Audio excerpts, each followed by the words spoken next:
नमस्कार। Geography NCERT की class में आज हम लोग कक्षा 11 की एनसीईआरटी भारत भौतिक पर्यावरण नाम की एनसीईआरटी जो हम लोग पढ़ रहे हैं उसके 7वें अध्याय का अध्ययन करेंगे। और इस 7वें अध्याय का नाम है प्राकृतिक संकट और आपदाएं। मैं लिख दे रहा हूं यहाँ पर।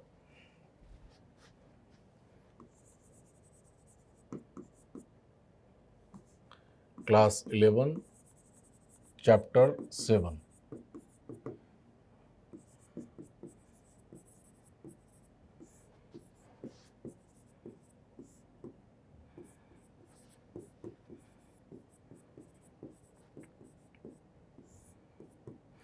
प्राकृतिक संकट एवं आपदाएं।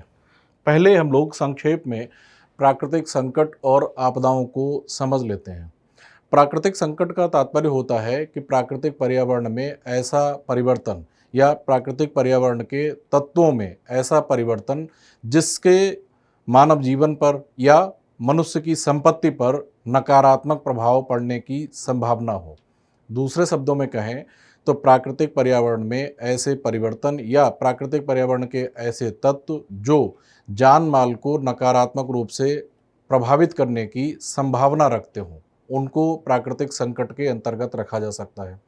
प्राकृतिक संकट जो होते हैं वे कई बार तीव्र गति से भी घटित होते हैं और कई बार धीमी गति से भी घटित होते हैं।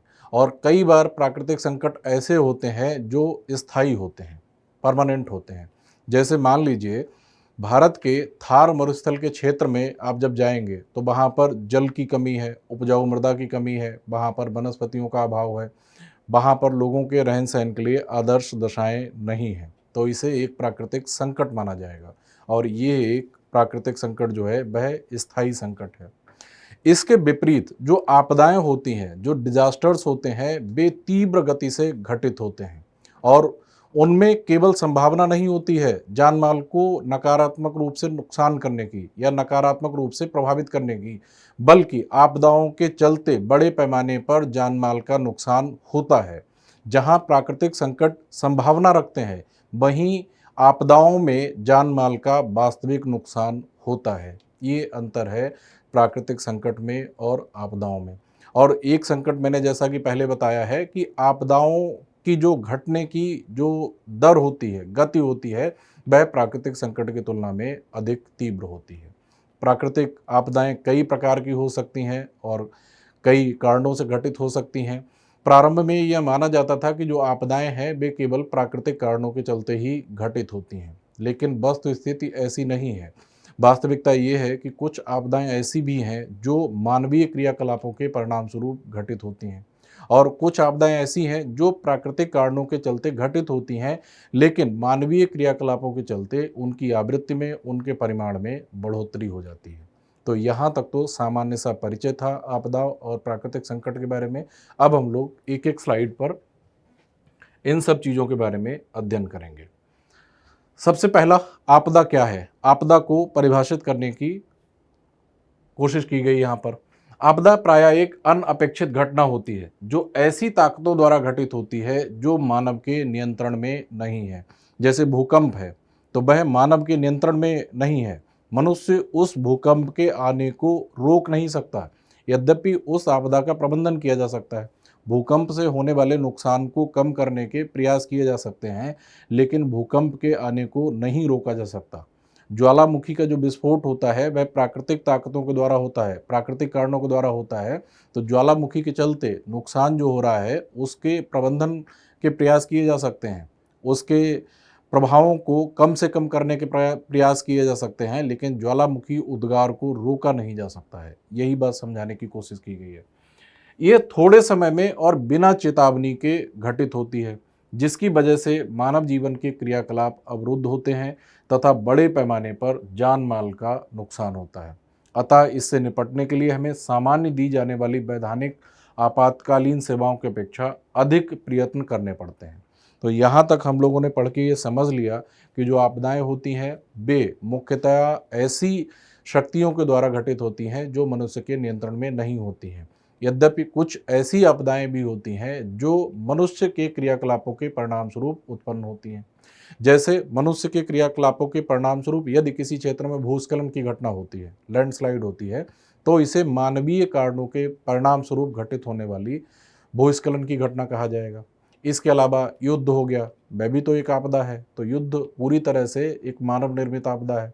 वर्तमान समय में जो पर्यावरण का प्रदूषण हो रहा है, जल प्रदूषण हो रहा है, मृदा प्रदूषण हो रहा है, वायु प्रदूषण हो रहा है, ये भी तो आपदा ही है और इसके लिए प्रत्यक्ष रूप से मनुष्य जिम्मेदार है। तो आपदाएं प्राकृतिक कारणों से भी घटित हो सकती हैं और मानव निर्मित कारणों से भी घटित हो सकती हैं। जो आपदाएं प्राकृतिक कारणों से घटित होती हैं उन पर मानवीय नियंत्रण नहीं होता। जिन कारणों से या जिन प्राकृतिक कारणों से प्राकृतिक आपदाएं आती हैं उन पर मानवीय नियंत्रण नहीं होता, जैसे ज्वालामुखी उद्गार हो गया, जैसे भूकंप हो गया, तो इनमें मानवीय नियंत्रण नहीं हो सकता। यद्यपि बाद में उन आपदाओं के प्रभाव को कम करने के प्रयास किए जा सकते हैं। अगली बात आपदाओं के संदर्भ में ये है कि आपदाएं बहुत तेजी से घटित होती हैं। आपदाओं के घटित होने की जो गति होती है वह काफ़ी तीव्र होती है और कम समय में ही बड़े पैमाने पर जान माल का नुकसान होता है। आपदाओं के संदर्भ में पूर्वानुमान भी नहीं लगाया जा सकता। कुछ आपदाएं ऐसी होती हैं कि जिनके बारे में जानकारी प्राप्त की जा सकती है। वर्तमान समय में विज्ञान एवं प्रौद्योगिकी ने इतनी प्रगति कर ली है कि कुछ आपदाओं का पूर्वानुमान किया जा सकता है। जैसे चक्रवातों का पूर्वानुमान किया जा सकता है। सैटेलाइट से इमेजेस ले ली जाती हैं और सैटेलाइट से उस चक्रवात के किस क्षेत्र की ओर बढ़ रहा है इस पर निगरानी की जा सकती है। चक्रवात किसी स्थलीय भाग की ओर जाकर किस समय टकराएगा और उस स्थलीय भाग में कब चक्रवात का पूरा प्रभाव देखने को मिलेगा, इसकी जानकारी प्राप्त की जा सकती है। लेकिन वर्तमान समय में अभी भी अधिकांश आपदाएं ऐसी हैं जिनके बारे में पूर्वानुमान या पूर्व चेतावनी नहीं दी जा सकती है। जैसे किस क्षेत्र में और कब भूकंप आएगा, इसका पूर्वानुमान नहीं लगाया जा सकता, एग्जैक्ट टाइमिंग नहीं बताई जा सकती और ना ही ये बताया जा सकता है कि कितने परिमाण का भूकंप आएगा या किस क्षेत्र में कहाँ पर ज्वालामुखी का उद्गार होगा, इस बारे में कोई पूर्व चेतावनी नहीं दी जा सकती, ना ही अनुमान लगाया जा सकता है। तो आपदाएं तीव्र गति से घटित होती हैं, उनके बारे में अनुमान या पूर्वानुमान लगाना थोड़ा मुश्किल होता है। कुछ आपदाएं ऐसी होती हैं जिनके बारे में पूर्वानुमान नहीं लगाया जा सकता है और आपदाओं से कम समय में बड़े पैमाने पर जान माल का नुकसान होता है। तो ये सारी बातें थीं आपदाओं के संदर्भ में। प्राकृतिक संकट के बारे में यहाँ समझाया गया है। प्राकृतिक पर्यावरण में हालात के वे तत्व जिनसे धन जन या दोनों को नुकसान पहुंचने की संभाव्यता होती है, संभावना है नुकसान पहुंचने की, कि अगर प्राकृतिक पर्यावरण में कुछ ऐसे नकारात्मक परिवर्तन आ गए हैं जो जन धन को, जान माल को नुकसान पहुंचाने की क्षमता रखते हैं, तो उसे प्राकृतिक संकट कहा जाएगा। ये बहुत तीव्र हो सकते हैं या पर्यावरण विशेष के स्थायी पक्ष भी हो सकते हैं, जैसे महासागरीय धाराएं हो गई, हिमालय में तीव्र ढाल तथा अस्थिर संरचनात्मक आकृतियां जिसके चलते भूस्खलन की घटनाएं होती हैं, अथवा रेगिस्तानों अथवा हिमाचल क्षेत्रों में विषम जलवायु की दशाएं इत्यादि। तो ये तो प्राकृतिक संकट के अंतर्गत आएंगे।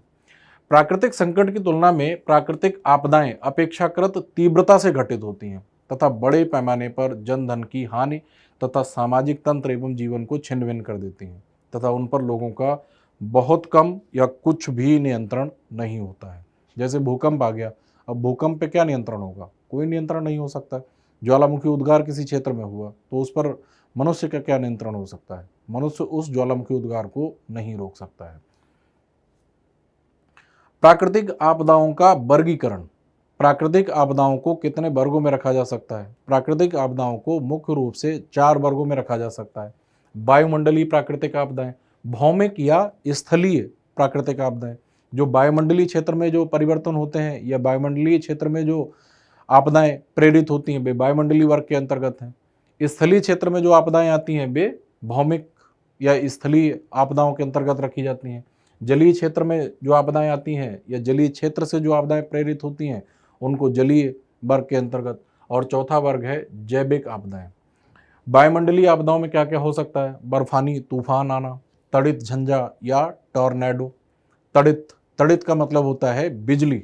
ये जो ट्रांसलेशन किया गया है कुछ जगह गलत भी किया गया है और कुछ जगह बहुत कठिन भी कर दिया गया है। जैसे एक शब्द देखिए, ट्रांसलेशन के संदर्भ में आप लोग देख रहे होंगे, हिम घाव, मैंने तो पहली बार ये शब्द सुना था जब इसे पढ़ा था कि हिमघाव भी कोई शब्द हो सकता है, बल्कि वास्तविक रूप से यहाँ पर ट्रांसलेशन शुद्ध होना चाहिए था हिमस्खलन।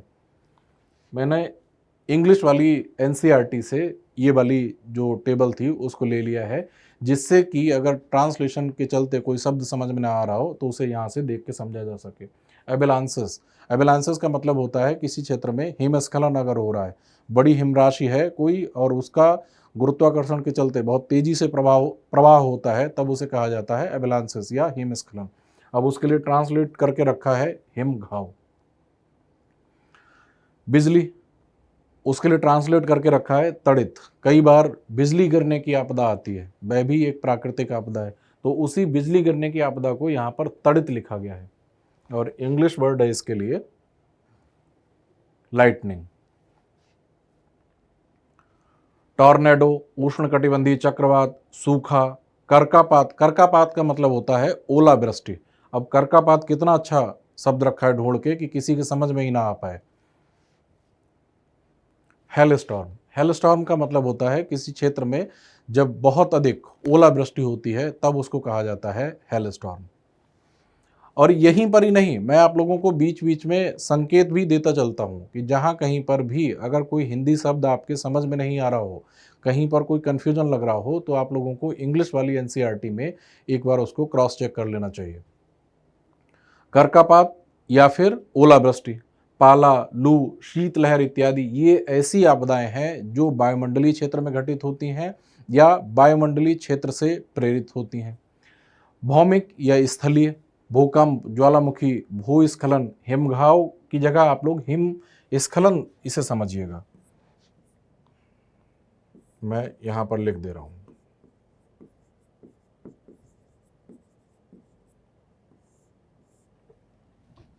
अवतलन, अवतलन का मतलब है मृदा का या स्थलीय भाग का नीचे की ओर दब जाना, और मृदा अपरदन इत्यादि ये भौमिक या स्थलीय क्षेत्र में घटित होने वाली आपदाएं हैं। जलीय क्षेत्र में बाढ़, ज्वार, महासागरीय धाराएं, तूफान, महोर्म, सर्ज स्टॉर्म या फिर सुनामी इत्यादि। जैविक आपदाओं में पौधे व जानवर उपनिवेशक के रूप में, जैसे टिड्डियों का हमला हुआ था भारत में कुछ समय पहले, टिड्डियों ने कृषि क्षेत्र पर हमला कर दिया था। बड़े पैमाने पर टिड्डियां आई थी, तो उन्होंने कृषि फसल जो खड़ी थी उनको नष्ट कर दिया था। तो कोई ऐसे जीव जंतु या फिर कुछ ऐसे वायरस, कुछ ऐसे बैक्टीरिया इत्यादि अगर बड़े पैमाने पर जान माल का नुकसान करते हैं तो उसे जैविक आपदा के अंतर्गत रखा जाता है। जैविक आपदा का सबसे अच्छा उदाहरण है जिससे अभी पूरी दुनिया उभरी है, कोरोना संकट। तो कोरोना संकट एक वायरस के चलते उत्पन्न हुई थी वह आपदा, तो वह आपदा उस वायरस के चलते या उस जीव के चलते उत्पन्न होने के चलते ही जैविक आपदा के अंतर्गत रखी जाएगी। पौधे व जानवर उपनिवेशक के रूप में टिड्डियां इत्यादि, कीट, ग्रसन, फफूंद, बैक्टीरिया और वायरल संक्रमण, बर्ड फ्लू, डेंगू इत्यादि जैसे जो जैविक कारकों के चलते जो आपदाएं घटित होती हैं उनको जैविक आपदाओं के वर्ग में रखा जाता है। और एग्जाम्पल के लिए अगर आप समझना चाहें तो वायरल संक्रमण, वायरल संक्रमण जो कि वायरस के चलते होता है, और उसका सबसे अच्छा एग्जाम्पल कोरोना संकट जिसने पूरी दुनिया को प्रभावित किया, वह एक जैविक आपदा थी। तो यहाँ तक तो हमने प्राकृतिक आपदाओं के वर्गीकरण को समझा, और इसमें 2-3 शब्द ऐसे थे जो वास्तव में बहुत ज़्यादा कठिन थे, जिनको अगर हिंदी में ही पढ़ा जाएगा तो फिर उनको समझना थोड़ा मुश्किल हो जाएगा। इसके लिए मैंने ये क्लासिफिकेशन ऑफ नेचुरल डिजास्टर्स की जो इंग्लिश वाली जो टेबल है उसको ले लिया था इंग्लिश वाली एनसीईआरटी से। यहाँ पर आपकी इस एनसीईआरटी की बुक में 1948 से अब तक की प्रमुख प्राकृतिक आपदाओं के बारे में जानकारी दी गई है। जैसे 1948 में सोवियत संघ, जिसे वर्तमान समय में रूस कहा जाता है, उस रूस और कुछ अन्य क्षेत्रों को मिलाकर पहले एक बड़ा देश हुआ करता था सोवियत संघ। बाद में उसका विखंडन हो गया, तो उसी का जो सबसे बड़ा हिस्सा है वह रूस के नाम से जाना जाता है। उस क्षेत्र में भूकंप आया था जिससे 1,10,000 लोग मारे गए।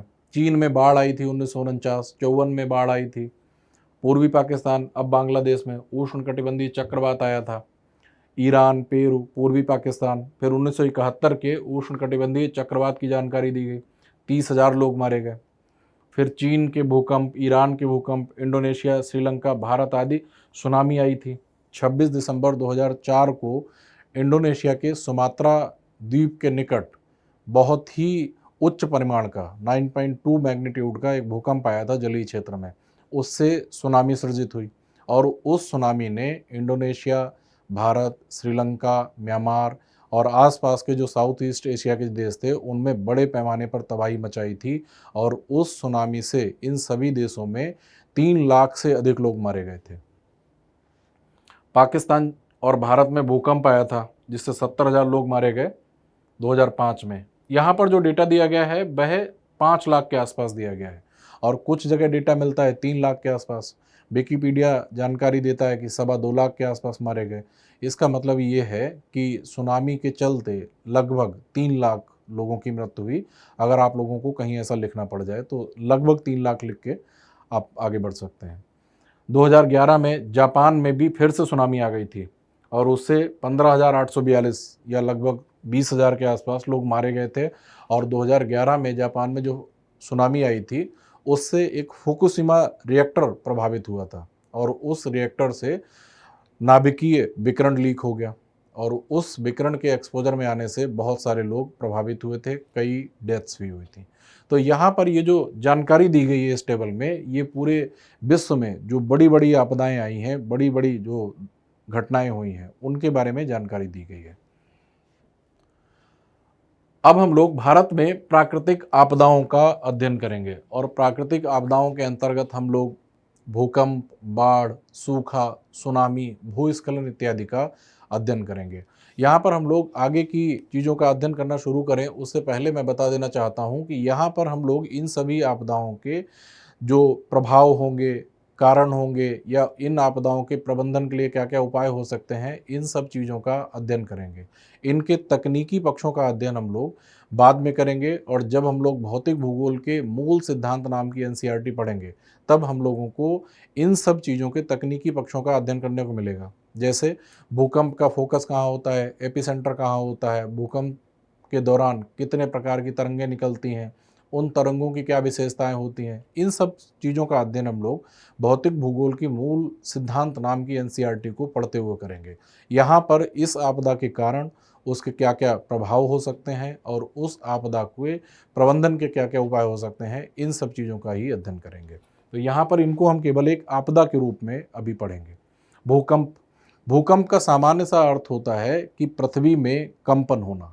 विभिन्न कारणों से जब पृथ्वी में कंपन होता है तब उसे कहा जाता है भूकंप। इंग्लिश में भूकंप को अर्थक्वेक कहा जाता है। भूकंप के कई कारण हो सकते हैं। विवर्तनिक कारण आप लोगों ने पढ़ ही लिया था संक्षेप में, हालांकि डिटेल में उस टॉपिक को पढ़ा जाना अविशेष है। प्लेट विवर्तनिकी के बारे में आप लोगों ने संक्षेप में समझ लिया था कि पृथ्वी की जो ऊपरी परत है, क्रस्ट है, वह बहुत सारी छोटी बड़ी प्लेटों से मिलकर बनी हुई है। उन प्लेट्स में एक दूसरे के सापेक्ष गति होती रहती है।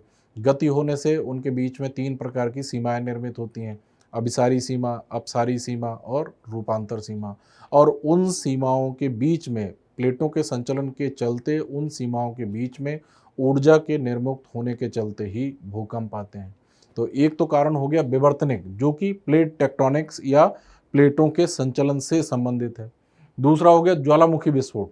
जब किसी क्षेत्र में ज्वालामुखी विस्फोट होता है, जैसे मान लीजिए ये पाइप हो गया और इस पाइप नुमा संरचना से मैग्मा बहुत ही तीव्र गति से, तेजी से और ऊपरी चट्टानों को तोड़ता हुआ जब उद्गारित होता है तो उस ज्वालामुखी उद्गार के चलते भी आसपास के क्षेत्रों में भूकंप आ जाता है।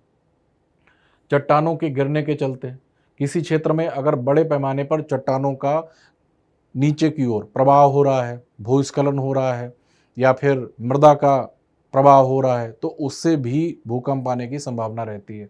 जमीन का अवतलन, विशेषकर खदानों वाले क्षेत्र में, जिन क्षेत्रों में खानें होती हैं, तो खानों में खनन करने के लिए नीचे की ओर खुदाई करते चले जाते हैं। नीचे की ओर जब खुदाई करते चले जाते हैं तो जो ऊपर की लेयर बचती है, ऊपर की छतनुमा जो लेयर बचती है, वह कई बार नीचे गिर जाती है। तो ऐसे जो भूकंप होते हैं खानों में छतों के गिरने से आते हैं, उन्हें कोलैप्स्ड अर्थक्वेक कहा जाता है, निष्पाती भूकंप कहा जाता है, क्योंकि वे छत गिरने से आते हैं।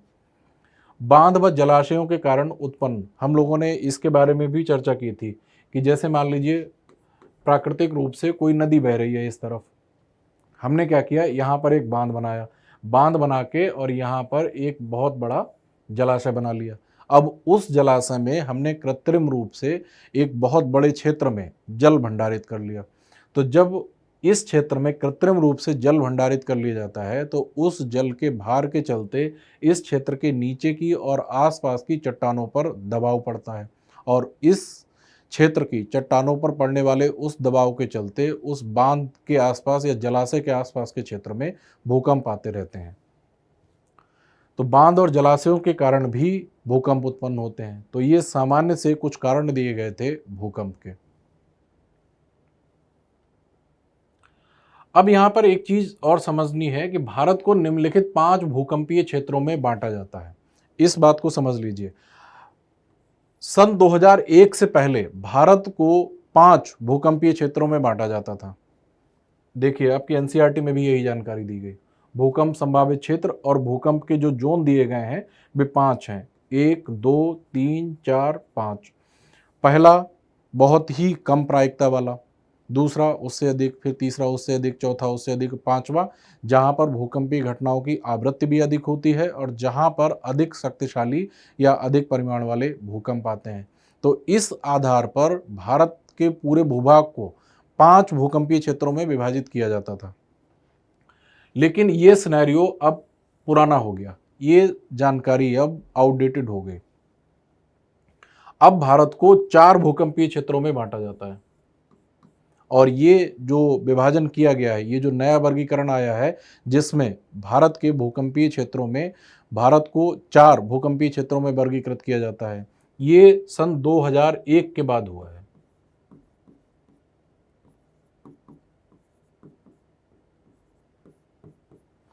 मैं बताता हूं इसके पीछे की थोड़ी कहानी। सन 2001 में भुज के क्षेत्र में काफ़ी शक्तिशाली भूकंप आया, और उस भूकंप के बाद भारत के वैज्ञानिकों का या भूवैज्ञानिकों का ये भ्रम टूट गया कि भारत में कोई ऐसा भी क्षेत्र है जो कि भूकंप से अप्रभावित है या भूकंप से ना के बराबर प्रभावित है। इसलिए भारत के भूकंपीय मानचित्र पर पहले जो जोन 1 था उसे भारत के भूकंपीय मानचित्र से पूरी तरह से हटा दिया गया। 2001 में 26 जनवरी के दिन था और सुबह के 8:46 का समय हुआ था, और स्कूलों में गणतंत्र दिवस मनाया जा रहा था। उस समय इस वाले क्षेत्र में, यहाँ पर इस वाले क्षेत्र में, भुज के क्षेत्र में एक बहुत शक्तिशाली भूकंप आया था, और उससे इस क्षेत्र में बड़े पैमाने पर जान माल का नुकसान हुआ था। और चूंकि 26 जनवरी का दिन था तो उस दिन गणतंत्र दिवस मनाया जा रहा था, और सुबह के 8:46 का समय था। तो उस समय ज़्यादातर स्कूली बच्चे जो थे वे अपने अपने स्कूलों में थे। तो इस भूकंप से स्कूली बच्चे भी बहुत बड़ी संख्या में दुष्प्रभावित हुए थे। और इस भूकंप के बाद ऐसा माना गया कि भारत का कोई भी क्षेत्र भूकंप से अप्रभावित नहीं है। इसके बाद से ब्यूरो ऑफ इंडियन स्टैंडर्ड ने, BIS, bureau of Indian standard, भारतीय मानक ब्यूरो, मैं लिख दे रहा हूं यहां पर हिंदी में, भारतीय मानक ब्यूरो, इस संस्था के द्वारा भारत के भूकंपीय मानचित्र से जोन 1 को पूरी तरह से हटा दिया गया। उसके बाद के जो अपडेटेड मैप्स आप लोग देखेंगे तो उनमें आप लोगों को कहीं भी जोन 1 दिखाई नहीं देगा। और अगर वर्तमान समय में आप लोगों को ये जानकारी देनी पड़ जाए कि भारत में कितने भूकंपीय क्षेत्र हैं या भारत को कितने भूकंपीय क्षेत्रों में वर्गीकृत किया गया है, तो आप लोग जानकारी देंगे कि भारत में अब 4 भूकंपीय क्षेत्र हैं या भारत को 4 भूकंपीय जोन में विभाजित किया जाता है। तो ये जो 5 वाली जो बात है अब ये पुरानी हो गई है और ये गलत हो गई है, तो मैं अब इस पर नहीं जाऊंगा। इसको आप लोग अपडेट कर लीजिएगा, और ये भी ध्यान रखिएगा कि ये जो परिवर्तन किया गया है ये ब्यूरो ऑफ इंडियन स्टैंडर्ड के द्वारा किया गया है। तो इसमें आप लोग देखेंगे कि जोन 2 भी है, जोन 3 भी है, जोन 4 भी है, जोन 5 भी है, लेकिन जोन 1 को भारत के भूकंपीय मानचित्र से पूरी तरह से हटा दिया गया है। और ये माना गया है कि वर्तमान समय में भारत का कोई भी क्षेत्र ऐसा नहीं है जो भूकंप से अप्रभावित हो या जहां पर भूकंप आने की संभावना ना हो। तो इस वजह से जोन 1 को भारत के भूकंपीय मानचित्र से हटा दिया गया है। अब जो रह गए हैं जोन 2, जोन 3, जोन 4, जोन 5, इनको भी देख लेते हैं। आप लोग देख रहे होंगे स्काई ब्लू कलर से ये वाला जो एरिया देख रहे हैं, ये वाला एरिया, जहां जहां तक स्काई ब्लू कलर आप देख रहे हैं, ये वाला जो क्षेत्र है, ये वाला क्षेत्र और ये वाला क्षेत्र, ये जोन 1, जोन 2 के अंतर्गत आता है। जोन 2, क्योंकि जोन 1 को पूरी तरह से हटा दिया गया था। मानचित्र लगभग उसी प्रकार का है और जो पुराना मानचित्र था उससे जोन 1 को हटा दिया गया, जो बिल्कुल कम था। जैसे यहाँ पर लिखा हुआ है अति निम्न क्षति जोखिम क्षेत्र, ये वाले जो डॉटेड एरिया है जो आप लोग देख रहे हैं, छोटे छोटे से जो एरिया है, इसको हटा दिया गया। तो जोन 1 को अगर भारत के भूकंपीय मानचित्र से हटा दिया जाए, इस पुराने वाले मानचित्र से, तो यही वाला मानचित्र बनेगा। और जोन 1 को हटाने के बाद जो वर्गीकरण रखा गया उसे जोन 2, जोन 3, जोन 4, जोन 5 के रूप में रखा गया। तो जोन 1 को हटा दिया गया है। ये वाला जो क्षेत्र है ये जोन 2 के अंतर्गत आता है और ये भारत का ऐसा क्षेत्र है जहां वर्तमान समय में भूकंपीय गतिविधियां सबसे कम होती हैं, या फिर इस तरह से कहना चाहिए कि जहां पर भूकंप का जोखिम सबसे कम है, वह ये वाला क्षेत्र हो गया जोन 2। अब आगे बढ़ते हैं। पीले रंग से आप लोग जो देख रहे हैं, मैं इसको अब इरेज कर रहा हूं।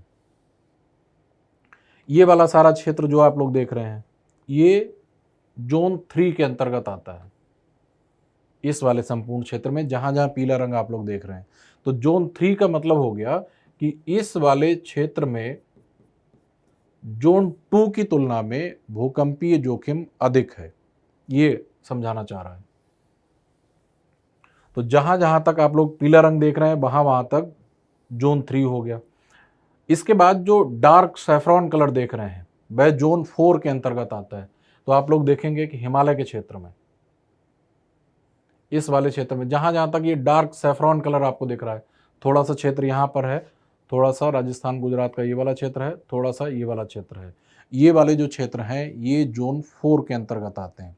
इसका मतलब है कि जोन 4 में भूकंप का जो जोखिम है या भूकंप का जो प्रभाव है वह जोन 3 की तुलना में अधिक है।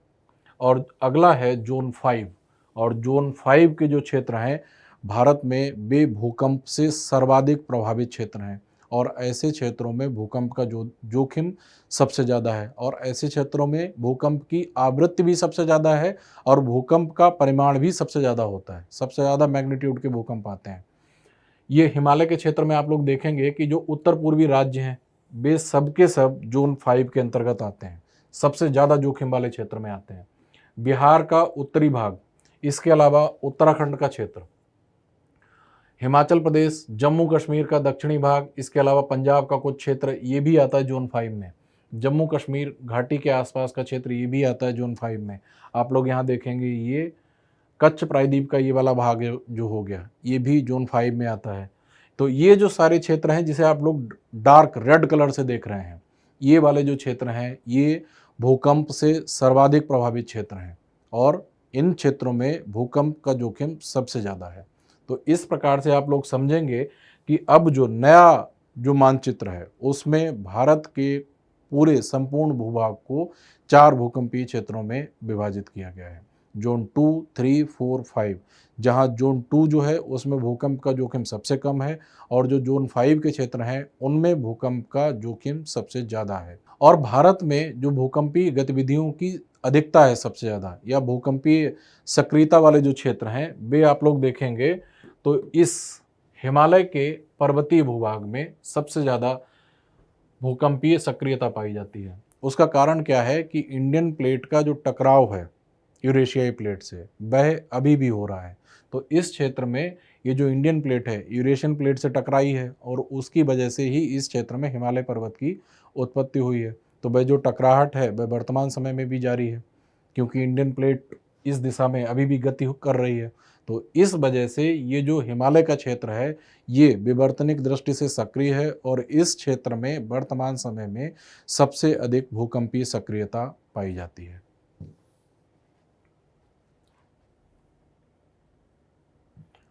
भूकंप के सामाजिक पर्यावरणीय परिणाम क्या क्या हो सकते हैं? भूकंप के साथ भय जुड़ा है क्योंकि इससे बड़े पैमाने पर और बहुत तीव्रता के साथ भूतल पर विनाश होता है।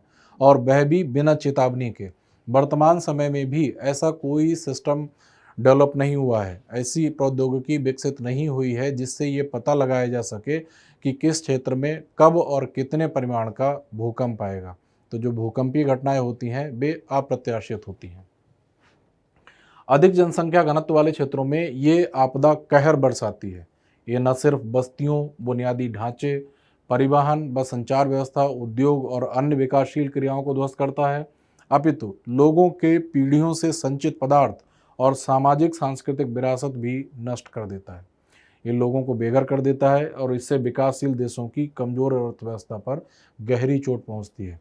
जो देश भूकंप से बार बार प्रभावित होते रहते हैं, जहां बड़े पैमाने पर भूकंप के चलते जान माल का नुकसान होता रहता है, तो उन देशों की अर्थव्यवस्था काफ़ी ज़्यादा दुष्प्रभावित होती है। आप खुद ही सोचिए, जहां बार बार भूकंप आए और बहुत अधिक परिमाण वाले भूकंप आए, तो एक तरफ उस आपदा से उबर नहीं पाते हैं, तब तक फिर से भूकंप आ जाता है, तो वहाँ पर आर्थिक नुकसान होता है, क्योंकि औद्योगिक व्यवस्था नष्ट हो जाती है, विद्युत आपूर्ति करने वाली व्यवस्था नष्ट हो जाती है, सड़कें नष्ट हो जाती हैं, रेलवे ट्रैक नष्ट हो जाते हैं, मकान, पूरी की पूरी बस्तियां ध्वस्त हो जाती हैं।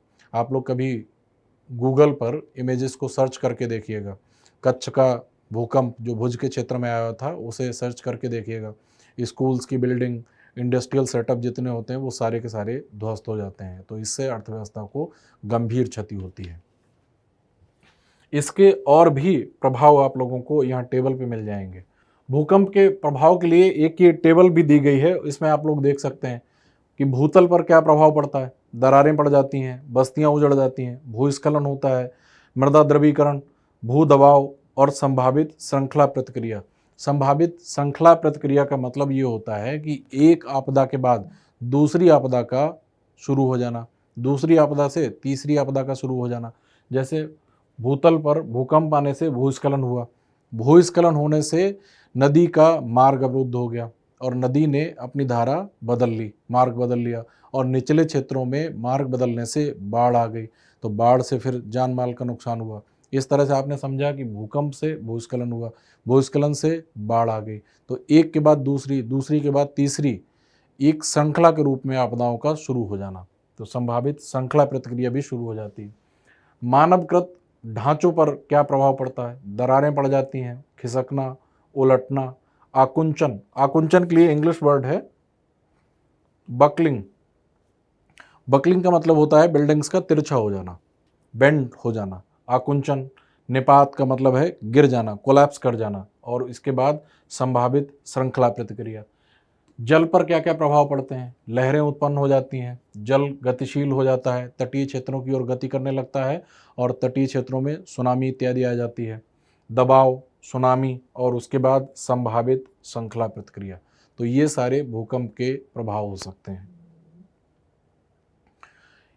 यहाँ पर भी कुछ ऐसे वर्ड्स लिखे गए थे जिनको समझना थोड़ा मुश्किल था, इसलिए मैंने यहाँ पर इफेक्ट्स ऑफ अर्थक्वेक्स, इसके लिए इंग्लिश वाली एनसीईआरटी से इंग्लिश की टेबल ले ली थी। जैसे यहाँ पर लिखा हुआ है आकुंचन, तो आकुंचन मेरे समझ में ही नहीं आया कि ये क्या शब्द लिखना चाह रहा है, क्या कहना चाह रहा है। फिर मैंने इंग्लिश वाली एनसीईआरटी में देखा, तब यहाँ पर लिखा हुआ था बकलिंग। बकलिंग का मतलब होता है तिरछा हो जाना, कमजोर हो जाना। भूकंप न्यूनीकरण के क्या क्या उपाय हो सकते हैं। यहाँ तक आप लोगों ने इतनी सारी चर्चा से ये तो समझ लिया था कि भूकंप के बारे में कोई पूर्वानुमान नहीं लगाया जा सकता है और भूकंप के चलते बड़े पैमाने पर जान माल का नुकसान होता है। अब इस आपदा के प्रभावों को कम करने के लिए क्या क्या किया जा सकता है, उनके बारे में चर्चा की गई है। भूकंप नियंत्रण केंद्रों की स्थापना, जिससे भूकंप संभावित क्षेत्रों में लोगों को सूचना पहुंचाई जा सके। जीपीएस, ज्योग्राफिकल पोजीशनिंग सिस्टम की मदद से प्लेट हलचल का पता लगाना। अभी हम लोगों ने पढ़ा था कि भारत के संदर्भ में कि भारत का जो हिमालयी क्षेत्र है वह भूकंपीय गतिविधियों से सर्वाधिक प्रभावित है। उसका कारण क्या है कि जो इंडियन प्लेट है वह अभी भी उत्तर पूर्व दिशा की ओर गति कर रही है और यूरेशियन प्लेट से टकरा रही है। तो ये वाला जो क्षेत्र है ये विवर्तनिक रूप से सक्रिय क्षेत्र है। तो यहाँ पर क्या करना कि किसी जीपीएस ट्रैकिंग की वजह से या जीपीएस ट्रैकिंग सेंटर को किसी क्षेत्र में लगाना और जीपीएस की मदद से जो प्लेट्स में मूवमेंट हो रहा है उसको मॉनिटर करते रहना। जब प्लेट्स में मूवमेंट बढ़ जाए या लंबे समय तक मूवमेंट होता रहे और उस क्षेत्र में ऊर्जा संचित होती रहे, तो इससे अंदाज़ा लगाया जा सकता है कि अब आगामी कुछ समय के बाद इस क्षेत्र में भूकंप आ सकता है। तो जीपीएस की मदद से प्लेट मूवमेंट्स का पता लगाना और उसके बाद उस क्षेत्र में भूकंप आने की संभावना का अध्ययन करना और उस संभावना के आधार पर उस क्षेत्र से पहले ही लोगों को हटा लेना या उस क्षेत्र में भूकंप जैसी आपदा के लिए तैयार रहने के लिए प्रयास करना। देश में भूकंप संभावित क्षेत्रों का सुभेद्यता मानचित्र तैयार करना, संभावित जोखिम की सूचना लोगों तक पहुंचाना तथा उन्हें प्रभाव को कम करने के बारे में शिक्षित करना। तो ये काम किया गया है भारत में। देश में भूकंप संभावित क्षेत्रों की सुभेद्यता मानचित्र तैयार करना, भारत में ऐसा मानचित्र तैयार किया गया है। जैसे ये जो रेड कलर से एरिया देख रहे हैं, जहाँ जहाँ पे भी हैं, इसका मतलब ये कि सर्वाधिक जोखिम वाला क्षेत्र है। तो इन क्षेत्रों को पहले ही, इन क्षेत्रों में रहने वाले लोगों को पहले ही शिक्षित कर देना, क्योंकि उन्हें पता है कि भूकंप इन क्षेत्रों में जल्दी जल्दी आते रहेंगे, भूकंप का परिमाण भी अधिक हो सकता है। तो उन लोगों को शिक्षित करना, फिर भूकंप के दौरान क्या करना क्या नहीं करना, इस चीज़ के बारे में उन्हें जानकारी देना। इसके अलावा इस क्षेत्र में ऐसी निर्माण सामग्री का प्रयोग करना, क्योंकि जब हमें ये पता ही है पहले से कि ये भूकंप के सर्वाधिक जोखिम वाले क्षेत्र हैं, तो इस क्षेत्र में ऐसी निर्माण सामग्री का प्रयोग करना या भवनों की ऐसी डिजाइन का प्रयोग करना जिससे कि भूकंप का प्रभाव कम से कम हो, इस तरीके की तैयारियां पहले से ही करना।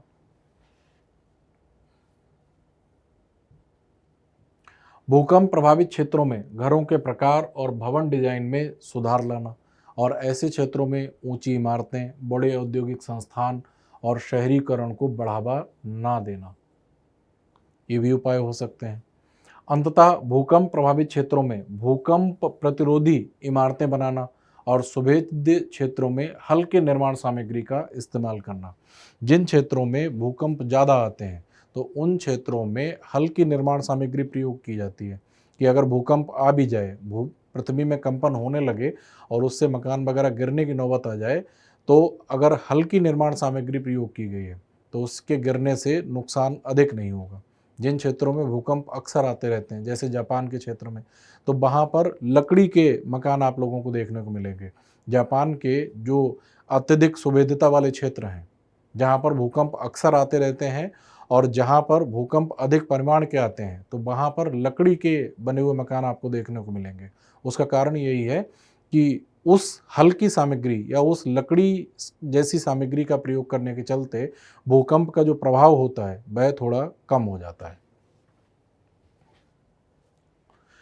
तो ये तो थे भूकंप के न्यूनीकरण के उपाय और यहाँ पर हम लोगों ने भूकंप के प्रभावों को समझा था और इससे पीछे हम लोगों ने भूकंप के कारणों को समझा था और इस वाले मानचित्र पर जो मैंने अपडेटेड मैप दिया उस पर हम लोगों ने भारत के भूकंपीय क्षेत्रों को समझा था। और फिर से सलाह दे रहा हूँ कि अब अगर आपको कहीं भारत के भूकंपीय मानचित्रों की जानकारी देनी पड़ जाए, चाहे वैकल्पिक प्रश्नों के उत्तर में या फिर मुख्य परीक्षा में, तो आप ये जो नया वाला जो वर्गीकरण है जिसमें भारत को 4 भूकंपीय क्षेत्रों में विभाजित किया गया है, इस वाले मानचित्र या इस वाले वर्गीकरण को ही लिख कर आइए या यही जानकारी आप लोग दीजिएगा।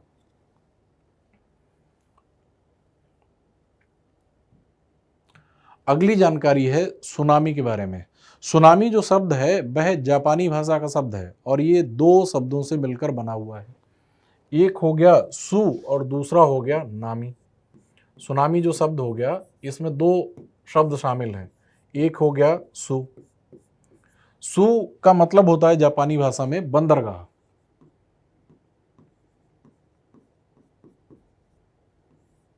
या पोताश्रय, पोर्ट्स। और नामी, नामी का अर्थ होता है लहरें, तरंगें, लहरें या तरंगें। तो ऐसी समुद्री लहरें या ऐसी समुद्री तरंगें जो तटीय भागों में बंदरगाहों को या तटीय भागों को दुष्प्रभावित करती हैं, उन्हें कहा जाता है सुनामी या फिर सुनामी तरंगें।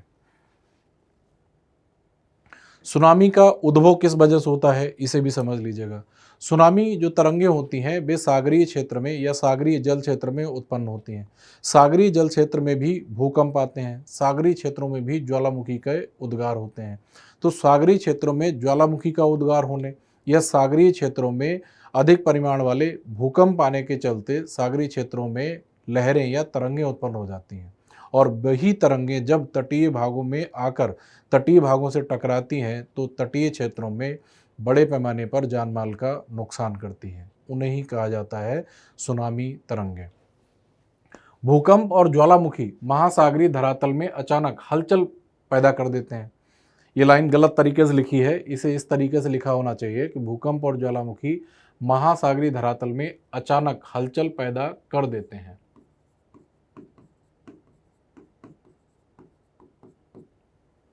और महासागरीय जल का अचानक विस्थापन होता है। परिणाम स्वरूप ऊर्ध्वाधर ऊंची तरंगें पैदा होती हैं जिन्हें सुनामी या भूकंपीय समुद्री लहरें कहा जाता है। लिखा हुआ है बंदरगाह लहरें, यही बात मैंने अभी आप लोगों को समझाई थी। सू का मतलब होता है बंदरगाह या पोताश्रय, नामी का मतलब होता है लहरें। तो सुनामी का मतलब हो गया बंदरगाह लहरें। सामान्य सा अर्थ हो गया कि ऐसी समुद्री लहरें जो तटीय भागों से आकर टकराती हैं, उन्हें कहा जाता है सुनामी। और महासागरीय धरातल पर ज्वालामुखी का उद्गार होने या महासागरीय क्षेत्र में भूकंपीय गतिविधियों के चलते महासागरीय जल में विस्थापन होता है और परिणाम स्वरूप लहरें उत्पन्न होती हैं, और जब यही लहरें तटीय क्षेत्रों में आकर तबाही मचाती हैं तब उनको कहा जाता है सुनामी। सामान्यतः शुरू में एक ऊर्ध्वाधर तरंग ही पैदा होती है, परंतु कालांतर में या समय के साथ जल तरंगों की एक श्रृंखला बन जाती है, क्योंकि प्रारंभिक तरंग की ऊंची शिखर और नीची गर्त के बीच जल अपना स्तर बनाए रखने की कोशिश करता है।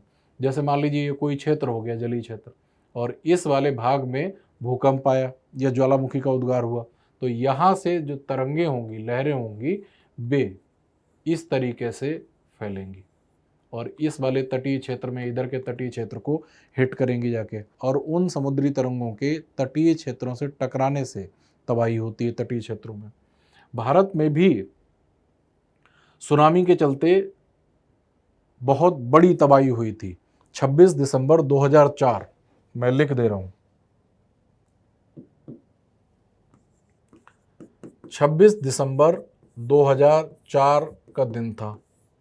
सुबह का समय था, 7:58 के आसपास का समय हो रहा था, और ये इंडोनेशिया का सुमात्रा द्वीप है। इस सुमात्रा द्वीप के इस वाले क्षेत्र में यहाँ पर बहुत तीव्र परिमाण का 9.2 मैग्नीट्यूड का भूकंप आया।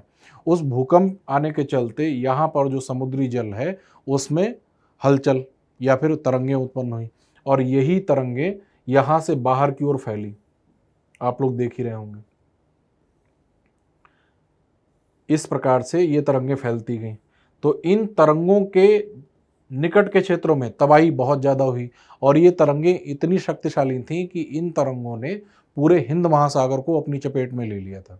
लेकिन जो इन तरंगों के उत्पन्न होने के निकटवर्ती जो क्षेत्र थे, जैसे सुमात्रा का क्षेत्र हो गया, जैसे यहाँ पर थाईलैंड का ये जो क्षेत्र हो गया, म्यांमार का क्षेत्र हो गया, इसके अलावा भारत का तटीय क्षेत्र हो गया, श्रीलंका का क्षेत्र हो गया, अंडमान निकोबार द्वीप समूह हो गया, इन सब क्षेत्रों में बहुत बड़े पैमाने पर तबाही हुई थी।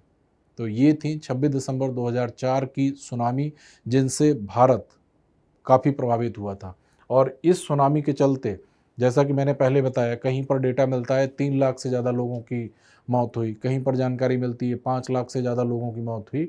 तो हम लोग कह सकते हैं कि सामान्य तौर पर 3 लाख से अधिक लोगों की मौत इस सुनामी के चलते हुई थी।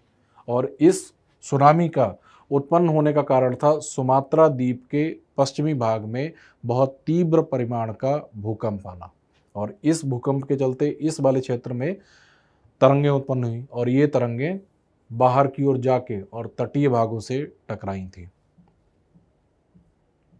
और ये मानचित्र मैंने लिया है, इसमें 26 दिसंबर 2004 को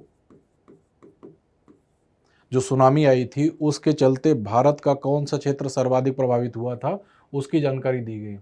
tsunami hits eastern and southern coastal India, Bharat का पूर्वी और जो दक्षिणी तटीय भाग था ये वाला क्षेत्र, और इसके अलावा अंडमान निकोबार का क्षेत्र सबसे ज़्यादा प्रभावित हुआ था। सुनामी के बारे में ही कुछ और भी जानकारी दी गई है। महासागर में जल तरंग की गति जल की गहराई पर निर्भर करता है। जैसे महासागर में जो सुनामी तरंगे होंगी उनकी जो गति होगी वह महासागर की गहराई पर निर्भर होती है। गहरे जो समुद्र होते हैं उनमें सुनामी तरंगों की गति कम होती है, और जैसे जैसे तरंगे उथले समुद्रों की ओर बढ़ती जाती हैं, जैसे जैसे तरंगें तटीय क्षेत्रों की ओर बढ़ती चली जाती हैं, वैसे वैसे समुद्री लहरों की या सुनामी लहरों की जो गति होती है वह भी बढ़ती चली जाती है, क्योंकि उथले सागरों में जो सुनामी लहरें होती हैं उनकी गति तीव्र होती है और गहरे सागरों में सुनामी लहरों की गति मंद होती है। यही लिखा है, महासागर में जल तरंगी की गति जल की गहराई पर निर्भर करती है। इसकी गति उथले समुद्र में ज़्यादा और गहरे समुद्र में कम होती है। परिणाम स्वरूप महासागरों के अंदरूनी भाग इससे कम प्रभावित होते हैं, क्योंकि अंदरूनी भाग जो होते हैं वहाँ पर महासागर की गहराई अधिक होती है। महासागर की गहराई अधिक है, इसलिए वहाँ पर सुनामी की जो गति है सुनामी तरंगों की वह कम होती है, और तटीय क्षेत्रों में ये तरंगें ज़्यादा प्रभावी होती हैं और व्यापक नुकसान पहुंचाती हैं। सुनामी आमतौर पर प्रशांत महासागरीय तट पर, जिसमें अलास्का, जापान, फिलीपींस, दक्षिण पूर्व एशिया के दूसरे द्वीप, इंडोनेशिया, मलेशिया तथा हिंद महासागर में म्यांमार, श्रीलंका और भारत के तटीय भागों में आती हैं। इन सब लोकेशंस को आप लोग ऑक्सफोर्ड के एटलस में देखिएगा। ये सभी जो क्षेत्र जो लिखे गए हैं ये तटीय भागों में अवस्थित हैं।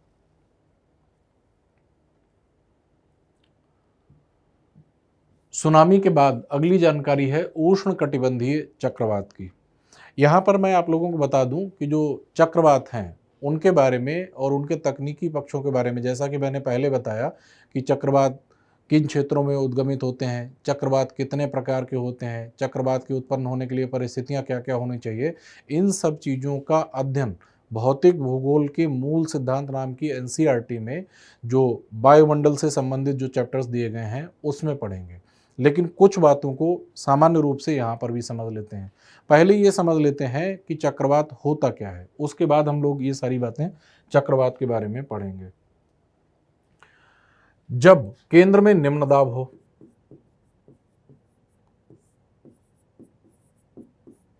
केंद्र में निम्न दाब का क्षेत्र हो और बाहर उच्च दाब का क्षेत्र हो, इस निम्न दाब के बाहर उच्च दाब का क्षेत्र हो,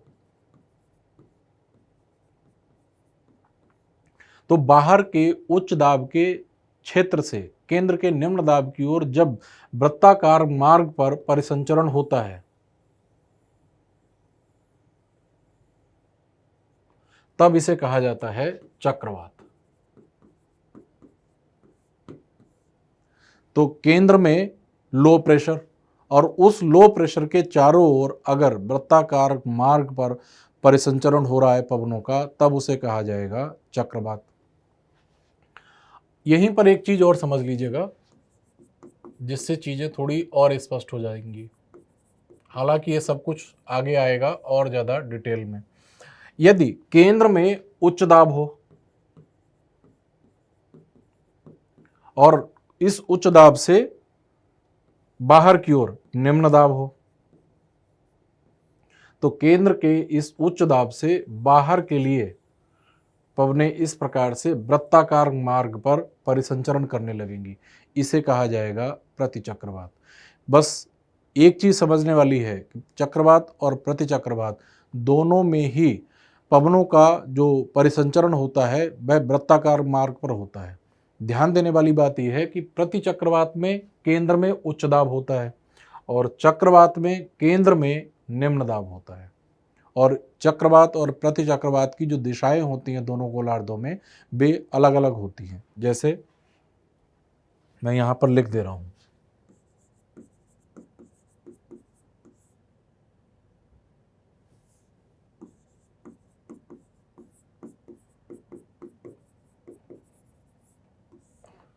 उत्तरी गोलार्ध इधर लिख दे रहा हूं मैं दक्षिणी गोलार्ध।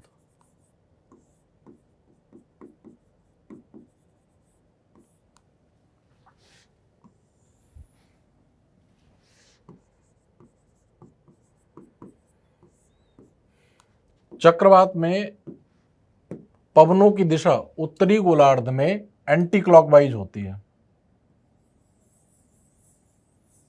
घड़ी की सुइयों के विपरीत होती है। मैं लिख दे रहा हूं, एंटी क्लॉकवाइज, इंग्लिश शब्द है एंटी क्लॉकवाइज, या फिर घड़ी की सुइयों के विपरीत।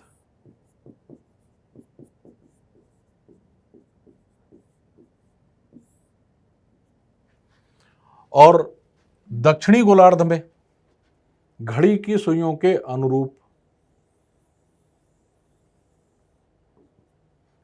क्लॉकवाइज।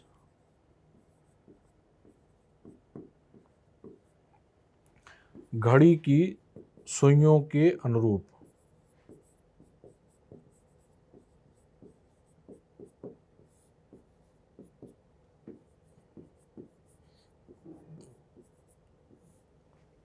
ये हो गया चक्रवात का कि उत्तरी गोलार्ध में एंटी क्लॉकवाइज मूवमेंट होता है केंद्र के निम्न दाब के चारों ओर, और दक्षिणी गोलार्ध में केंद्र के निम्न दाब के चारों ओर क्लॉकवाइज मूवमेंट होता है पवनों का। प्रति चक्रवात में दशाएं इससे ठीक उल्टी होती हैं।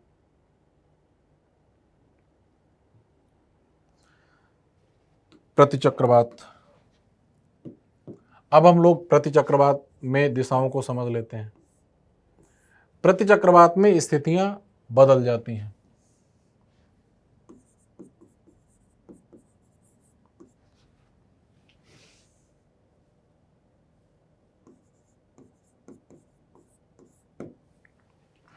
अब आप यहां पर समझिए, प्रति चक्रवात मैंने लिख दिया है। प्रति चक्रवात में दक्षिणी गोलार्ध में एंटी क्लॉकवाइज पवनें घूमती हैं, और प्रति चक्रवात में उत्तरी गोलार्ध में क्लॉकवाइज पवनें घूमती हैं उच्च दाब के चारों ओर। ये सामान्य सा पवनों की दिशा में या पवनों के संचरण की दिशा में अंतर होता है चक्रवात में और प्रति चक्रवात में। दोनों स्लाइड्स हैं। ये हो गई चक्रवात, उत्तरी गोलार्ध यहाँ पर लिखा है, दक्षिणी गोलार्ध यहाँ, वहाँ चक्रवात लिखा है। इसी की मैंने एक कॉपी ले ली थी और उसको चेंज कर दिया था। प्रति चक्रवात में दक्षिणी गोलार्ध इधर लिख दिया, तो प्रति चक्रवात में दक्षिणी गोलार्ध में एंटी क्लॉकवाइज पवनों का परिसंचरण होता है और उत्तरी गोलार्ध में क्लॉकवाइज होता है। और चक्रवात में इससे ठीक उल्टा, चक्रवात में उत्तरी गोलार्ध में एंटी क्लॉकवाइज होता है और दक्षिणी गोलार्ध में क्लॉकवाइज होता है। तो यहाँ तक हम लोगों ने चक्रवात और प्रति चक्रवात को समझ लिया कि यदि केंद्र में निम्न दाब हो तो केंद्र में उस निम्न दाब के चारों ओर जो पवनों का वृत्ताकार परिसंचरण होता है उसे कहा जाता है चक्रवात। चक्रवात दो प्रकार के होते हैं, एक होता है शीतोष्ण कटिबंधीय चक्रवात, दूसरा होता है उष्ण कटिबंधीय चक्रवात। जो शीतोष्ण कटिबंधीय चक्रवात होते हैं वे शीतोष्ण कटिबंध में या जो उत्तरी गोलार्ध में कर्क रेखा और उत्तरी ध्रुव वृत्त या 23.5 डिग्री की उत्तरी अक्षांश रेखा और 66.5 डिग्री की उत्तरी अक्षांश रेखा के बीच का जो क्षेत्र है शीतोष्ण कटिबंधीय क्षेत्र, उस क्षेत्र में उत्पन्न होते हैं। वही दक्षिणी गोलार्ध में भी होता है। तो दोनों ही गोलार्धों के शीतोष्ण कटिबंध में जो चक्रवात उत्पन्न होते हैं उन्हें शीतोष्ण कटिबंधीय चक्रवात कहा जाता है।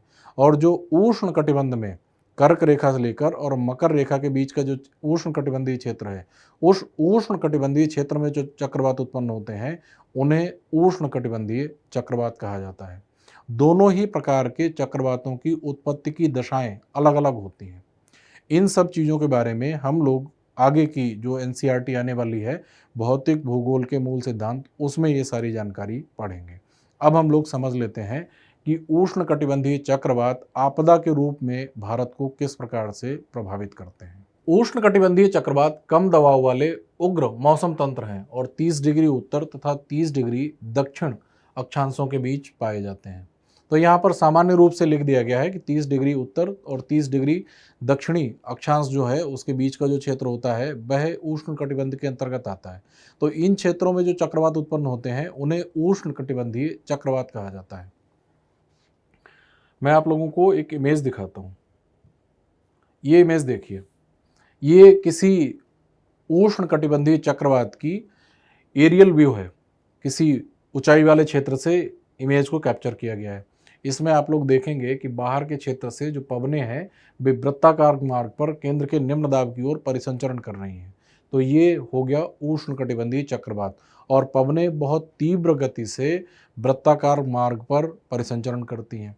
और इसी प्रकार से परिसंचरण करती हुई ये पवनें जब किसी तटीय भाग से या तटीय क्षेत्र में स्थलीय भाग से जब टकराती हैं तो उस क्षेत्र में बहुत तेज गति से हवाएं चलती हैं, बहुत अधिक बारिश होती है, और जो समुद्र का जो तटीय जल होता है वह स्थलीय भाग में प्रवेश कर जाता है, और इन सब कारणों के चलते तटीय भाग में बड़े पैमाने पर तबाही होती है।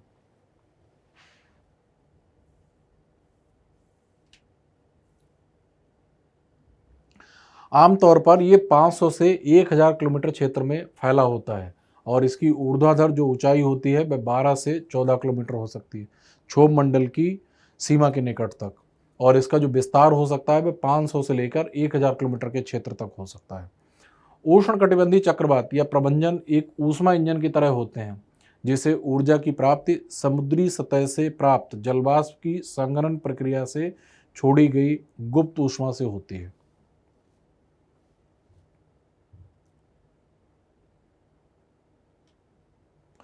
उष्णकटिबंधीय चक्रवातों की उत्पत्ति के लिए निम्नलिखित प्रारंभिक परिस्थितियों का होना आवश्यक है। लगातार और पर्याप्त मात्रा में उष्ण व आर्द्र वायु की सतत उपलब्धता, जिससे बहुत बड़ी मात्रा में गुप्त ऊष्मा निर्मुक्त हो, क्योंकि इसी गुप्त ऊष्मा से ऊर्जा प्राप्त होती है चक्रवात के लिए। और उष्ण और आर्द्र वायु कहाँ प्राप्त होगी? समुद्री सतह पर प्राप्त होगी। इसीलिए समुद्री सतह पर तो ये चक्रवात सक्रिय रहते हैं, लेकिन जैसे ही ये चक्रवात स्थलीय भागों से टकराते हैं, स्थलीय भागों पर आते हैं, तो आर्द्र वायु की आपूर्ति ना होने के चलते ही स्थलीय भागों में आकर ये उष्णकटिबंधीय चक्रवात नष्ट हो जाते हैं। तीव्र कोरियोलिस बल जो केंद्र के निम्न वायु दाब को भरने ना दे। कोरियोलिस बल के बारे में मैंने आप लोगों को बताया था कि कोरियोलिस बल पृथ्वी के घूर्णन के चलते उत्पन्न होने वाला एक आभासी बल है, जिसके चलते जो पवनें होती हैं वे उत्तरी गोलार्ध में अपनी मूल दिशा से दाईं ओर और दक्षिणी गोलार्ध में अपनी मूल दिशा से बाईं ओर विक्षेपित हो जाती हैं। तो जो पवनों का वृत्ताकार जो परिसंचरण होता है वह परिसंचरण कोरियोलिस फोर्स की वजह से होता है, और जो विषुवत रेखा के निकट के क्षेत्र होते हैं वहाँ पर कोरियोलिस बल का मान शून्य होता है, वहाँ पर कोरियोलिस बल अनुपस्थित होता है। इसी वजह से विषुवत रेखा के निकट के क्षेत्रों में लिखा होगा कहीं पर, विषुवत रेखा के आसपास 0 से 5 डिग्री अक्षांशों के बीच के क्षेत्र में कोरियोलिस बल का जो मान होता है वह शून्य होता है, कोरियोलिस बल अनुपस्थित होता है। इसी वजह से विषुवत रेखा के ठीक आसपास के जो क्षेत्र 5 डिग्री उत्तर 5 डिग्री दक्षिण के जो क्षेत्र हैं वहाँ पर चक्रवात उत्पन्न नहीं होते हैं। तो कोरियोलिस बल भी उपस्थित होना चाहिए। क्षोभ मंडल में अस्थिरता, जिससे स्थानीय स्तर पर निम्न वायुदाब क्षेत्र बन जाते हैं, और इन्हीं के चारों ओर चक्रवात भी विकसित हो जाते हैं। मजबूत ऊर्ध्वाधर वायुफान की अनुपस्थिति जो नम और गुप्त ऊष्मायुक्त वायु के ऊर्ध्वाधर बहाव को अवरुद्ध कर दे। ऐसा ना हो कि पवनें सीधी सीधी ऊपर की ओर उठ जाएं, संवहन धाराओं के रूप में उठ जाएं, ऐसा नहीं होना चाहिए। अगर ऐसा होगा तो चक्रवात की उत्पत्ति नहीं होगी, बल्कि पवनें सीधी सीधी संवहन धाराओं के रूप में ऊपर ना उठें, बल्कि कोरियोलिस बल के चलते वृत्ताकार मार्ग पर परिसंचरण करें। तो ये कुछ स्थितियां दी गई थी, और ये सामान्य सी स्थितियां दी गई हैं। ये लिस्ट पूरी नहीं है, पूरी लिस्ट आप लोगों को पढ़ने को मिलेगी जो फिजिकल ज्योग्राफी के एनसीईआरटी पढ़ेंगे वहां पर। भारत में चक्रवातों का क्षेत्रीय और समयानुसार वितरण। भारत की आकृति प्रायद्वीपीय है, और इसके पूर्व में बंगाल की खाड़ी तथा पश्चिम में अरब सागर है। अतः यहाँ आने वाले चक्रवात इन्हीं दो जलीय क्षेत्रों में पैदा होते हैं। ये आप लोगों के एनसीईआरटी में ये मैप दिया गया है, वायु तथा चक्रवात आपदा क्षेत्र। इस वाले कलर से देखेंगे तो अति अधिक क्षति वाले, फिर इससे नीचे नीचे जैसे जैसे कलर हल्का होता गया कुछ अलग साइन से अलग अलग क्षेत्र दिखाए गए हैं। लेकिन यहाँ से समझना थोड़ा सा मुश्किल है, इसके लिए मैंने एक मैप लिया है। इस मैप से आप लोग ये समझ सकते हैं कि भारत के कौन कौन से क्षेत्र उष्णकटिबंधीय चक्रवातों से प्रभावित होते हैं। और जो क्षेत्र प्रभावित होते हैं उनमें जोखिम का स्तर क्या है, इस वाली इमेज से समझना ज़्यादा आसान हो सकता है। आप लोग देखेंगे कि भारत के इस वाले क्षेत्र में भी तटीय भाग है, इस तरफ है बंगाल की खाड़ी,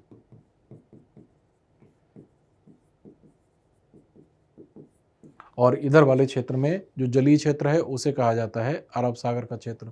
तो भारत के जो दोनों तटीय क्षेत्र हैं, बंगाल की खाड़ी की ओर और अरब सागर की ओर, ये दोनों तटीय क्षेत्र उष्णकटिबंध के क्षेत्र में आते हैं और इन उष्णकटिबंध के क्षेत्र में ही उष्णकटिबंधीय चक्रवातों की उत्पत्ति होती है और इन्हीं दोनों ही तटीय क्षेत्रों में उष्णकटिबंधीय चक्रवातों का जोखिम काफ़ी बना रहता है। अब यहाँ पर कलर से दिखाया गया है जोखिम का स्तर, वेरी हाईली प्रोन। जो रेड कलर से आप लोगों को दिखाए गए हैं जो क्षेत्र, वे बहुत अधिक जोखिम वाले क्षेत्र हैं। नीले कलर से जो दिखाए गए हैं वे हाईली प्रोन, लाल से कम लेकिन फिर भी जोखिम का स्तर ऊंचा बना हुआ है। मॉडरेटली प्रोन, इसका मतलब है कि सामान्य जोखिम वाले क्षेत्र इस वाले कलर से दिखाए गए हैं और पीले कलर से जो क्षेत्र दिखाए गए हैं वो लेस प्रोन है या सबसे कम जोखिम वाले क्षेत्र हैं। तो सबसे कम जोखिम वाले क्षेत्र तट से थोड़ा अंदर की ओर अवस्थित हैं। तो ये जो क्षेत्र है, ये क्षेत्र भारत में उष्णकटिबंधीय चक्रवातों से प्रभावित क्षेत्र हैं। एक बात मैं और बता दूं आप लोगों को कि भारत में शीतोष्ण कटिबंधीय चक्रवात भी आते हैं। इन चक्रवातों को, शीतोष्ण कटिबंधीय चक्रवातों को, जिन्हें भारत के क्षेत्र में वेस्टर्न डिस्टर्बेंसेस के नाम से जाना जाता है, वे चक्रवात भारत में शीत ऋतु में और भारत के उत्तर और उत्तर पश्चिमी भाग में आते हैं। इन सब चीज़ों को, या भारत में जो शीतोष्ण कटिबंधीय चक्रवात हैं उनके बारे में हम लोगों ने जलवायु वाले अध्याय में अध्ययन किया था और ये समझा था कि भारत में शीत ऋतु में जो जेट स्ट्रीम भारत के उत्तरी भाग से होकर प्रवाहित होती है, इस वाले क्षेत्र से जो जेट स्ट्रीम प्रवाहित होती है इधर पश्चिम से पूर्व दिशा की ओर, वह जेट स्ट्रीम भूमध्य सागर पर उत्पन्न होने वाले शीतोष्ण कटिबंधीय चक्रवातों को भारत की ओर खींच कर ले आती है। तो भारत में जो शीतोष्ण कटिबंधीय चक्रवात आते हैं वे शीत ऋतु में भारत के उत्तरी और उत्तर पश्चिमी भाग में आते हैं और वे शीतोष्ण कटिबंधीय चक्रवात भारत के लिए नुकसानदायक नहीं होते हैं। उनसे जो वर्षा होती है उन शीतोष्ण कटिबंधीय चक्रवातों से वह उत्तरी भारत में रबी की फसल के लिए लाभदायक होती है। तो भारत में शीतोष्ण कटिबंधीय चक्रवात आपदा के रूप में नहीं आते हैं। भारत में आपदा के रूप में जो चक्रवात आते हैं वे उष्ण कटिबंधीय चक्रवात ही आते हैं, जो कि भारत के दोनों ही तटीय क्षेत्रों को प्रभावित करते हैं। कुछ और जानकारी दी गई है। मानसूनी मौसम के दौरान चक्रवात 10 डिग्री से 15 डिग्री उत्तर अक्षांशों के बीच पैदा होते हैं और ये जो 10 से 15 डिग्री के जो क्षेत्र हैं ये अरब सागर और बंगाल की खाड़ी में आते हैं। बंगाल की खाड़ी में चक्रवात ज़्यादातर अक्टूबर और नवंबर में बनते हैं। जुलाई में ये सुंदरबन डेल्टा के करीब उत्पन्न होते हैं। स्टॉर्म सर्ज या फिर तूफान महोर्मी, इसको पहले पढ़ लीजिए फिर मैं इसे समझाता हूँ। तटीय क्षेत्रों में अक्सर उष्णकटिबंधीय चक्रवात 180 किलोमीटर प्रति घंटा की गति से टकराते हैं। अब आप सोचिए, इतने शक्तिशाली चक्रवात जो कि 500 से 1000 किलोमीटर के क्षेत्र में फैले हुए होते हैं और 180 किलोमीटर प्रति घंटा, 200 किलोमीटर प्रति घंटा की गति से अगर ये तटीय क्षेत्रों से टकराते हैं तो वहां पर कितनी बड़ी तबाही होती होगी। तटीय क्षेत्रों में अक्सर उष्णकटिबंधीय चक्रवात 180 किलोमीटर प्रति घंटा की गति से टकराते हैं। इससे तूफानी क्षेत्र में समुद्री तल भी असाधारण रूप से ऊपर उठ जाता है, जिसे तूफान महोर्मी या स्टॉर्म सर्ज कहा जाता है। समझ लीजिए इसे पहले। जैसे किसी क्षेत्र में उष्णकटिबंधीय चक्रवात जब समुद्री क्षेत्र से स्थलीय क्षेत्र की ओर बढ़ता है, तब क्या होता है कि जो तटीय क्षेत्र में समुद्र का जो जल होता है वह भी ऊपर की ओर उठ जाता है और वह उठा हुआ जल और तटीय क्षेत्र की ओर प्रवेश करता है। तो उस तटीय क्षेत्र में उस समुद्री जल के प्रवेश को उसे ही कहा जाता है स्टॉर्म सर्ज, तूफान महोर्मी। समुद्र तल में महोर्मी वायु, समुद्र और जमीन की अंतःक्रिया से उत्पन्न होता है और तूफान में अत्यधिक वायुदाब प्रवणता और अत्यधिक तेज सतही पवनें उफान को उठाने वाले बल हैं। पवनें बहुत तेज गति से चलती हैं, बहुत ही तीव्र गति से चक्रवात में पवनें चलती हैं। तो उन पवनों के फ्रिक्शन की वजह से, घर्षण की वजह से समुद्र का जल भी ऊपर की ओर उठ जाता है और तटीय भागों में जाकर फैल जाता है। इससे समुद्री जल तटीय क्षेत्रों में घुस जाता है, वायु की गति तेज होती है और भारी वर्षा होती है। इस प्रकार से जो उष्णकटिबंधीय चक्रवात होते हैं, तो उन चक्रवातों से स्वयं भी तबाही होती है। उस तबाही के अतिरिक्त स्टॉर्म सर्ज की कंडीशन भी उत्पन्न होती है। स्टॉर्म सर्ज भी एक अन्य प्रकार की आपदा है।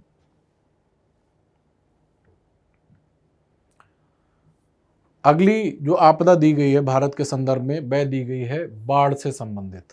बाढ़ का मतलब होता है कि जब किसी नदी की या किसी जलाशय के जल संग्रहण क्षेत्र की जो परिवहन क्षमता होती है या जो भंडारण क्षमता होती है, उससे अधिक मात्रा में जब जल उस जल संग्रहण क्षेत्र में या उस नदी में या उस जल प्रवाह वाली किसी धारा में प्रवाहित होने लगता है जल, तब क्या होता है, जल उस नदी से या उस जल संग्रहण क्षेत्र से बाहर की ओर जल फैलने लगता है। और जब बाहर की ओर जल फैलने लगता है तब उस क्षेत्र में जलमग्नता की स्थिति आ जाती है। उसे ही कहा जाता है बाढ़। इंग्लिश में कहते हैं फ्लड। जैसे मान लीजिए ये पर्वतीय क्षेत्र है, कोई नदी इस तरफ बहती हुई जा रही है और नदी में जल को परिवहन करने की जो क्षमता है, अगर उतना ही जल उसमें प्रवाहित होता रहेगा तब नदी सामान्य रूप से प्रवाहित होती रहेगी।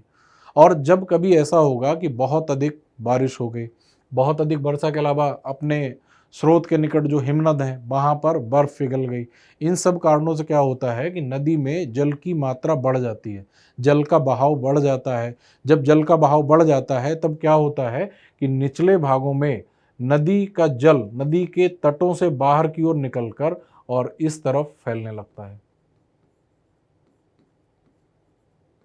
तो नदी के तटों के दोनों तरफ जलमग्नता की स्थिति आ जाती है, चारों ओर पानी ही पानी फैल जाता है इन सब जगहों में, तो उसे कहा जाता है बाढ़। बाढ़ के कारण क्या क्या हो सकते हैं? तटीय क्षेत्रों में तूफानी महोर्मी, स्टॉर्म सर्ज, जिसे हम लोगों ने अभी पढ़ा था कि तटीय क्षेत्रों में उष्णकटिबंधीय चक्रवातों के चलते जो समुद्री जल होता है वह ऊपर की ओर उठकर और तटीय स्थलीय भागों में अंदर की ओर प्रवेश कर जाता है। तो जब बहुत बड़े पैमाने पर समुद्र का जल तटीय भागों में प्रवेश कर जाएगा तो उससे उन तटीय क्षेत्रों में बाढ़ आ जाएगी। लंबे समय तक होने वाली तेज बारिश, इसे बादल फटने के रूप में भी समझा जा सकता है। बादल फटना,